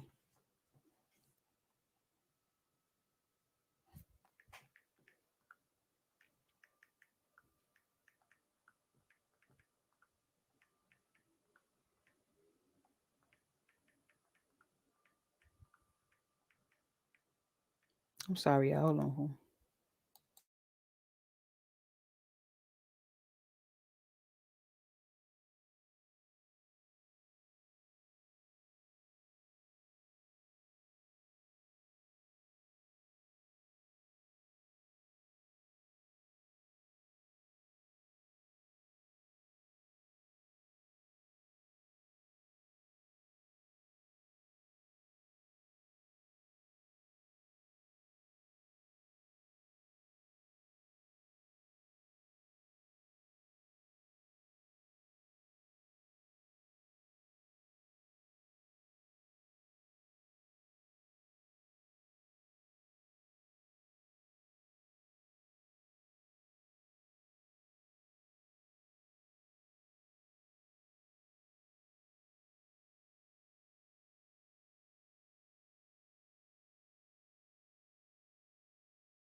I'm over here starting.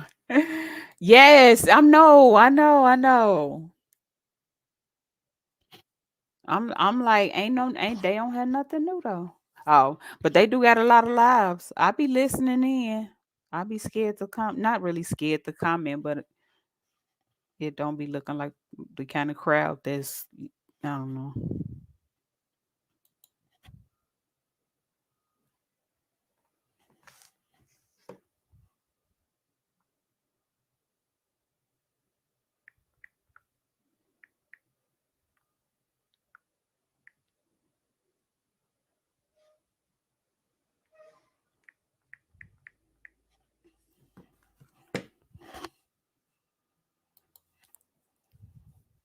You too. I know. I'm gonna stick to it through the end. Look, we gonna solve this case because it's still submitting stuff, you know. For real. Cause we gotta figure out was somebody in that van and how did the person get away from that place. So we had, I'm gonna need the police to yeah, I think I'm finna go sit in some lives. Cause I swear I like stuff like this.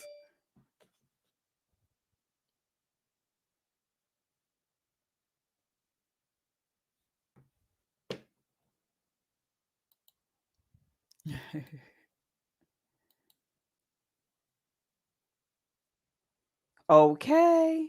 Now you know what? If I find a good live, y'all, what's let me see. You follow. Let me make sure I'm subscribed to you.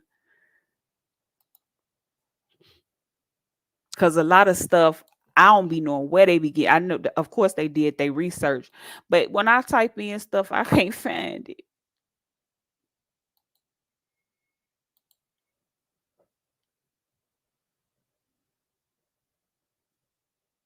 Damn. Um, I can't do it that way. I ain't got no damn inbox. I don't know, y'all. Shit, I was gonna say I'll let y'all know if somebody else was going over it. I know. Do anybody watch Ten to Life? She really good with stuff like that.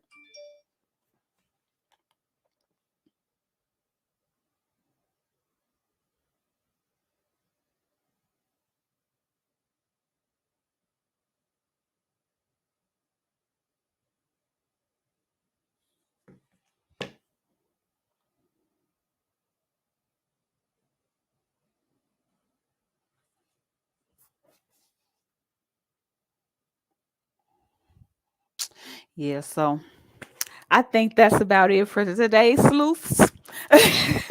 Until we meet again. No, for real though, I like doing stuff like this. We should do this more often. But I'm gonna go ahead and end this broadcast.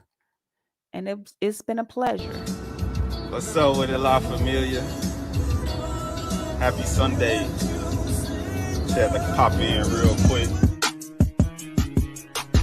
J-U-S-T-J-A-E, fake niggas free, M-O-B, first lady on the panel, just J, it's the channel, when you're watching, gon' sub, hit that like, leave a comment, respect what she all about, haters gon' walk it out, a lady, be a lady, right now, bitch, close your mouth, a Midwest gangster, thuggin' in the South, a princess from Chicago, ATL queen, pull up on the shoulder, she the hottest in the city, she a badass bitch, yeah, that thing seem pretty, hold it up, light it up, we just wanna smoke and ride. If you look into her eyes, she'll leave you hypnotized. Soft spoken when she talk, don't get it twisted, get it twisted. She got lady too bold, yeah they with it, yeah they with it. What is you too street? She ain't come out here to play. Niggas like, who that is? That's my homie, just Jay.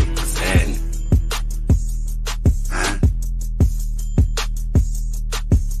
What's up with it, La Familia? Happy Sunday. Just had to pop in real quick.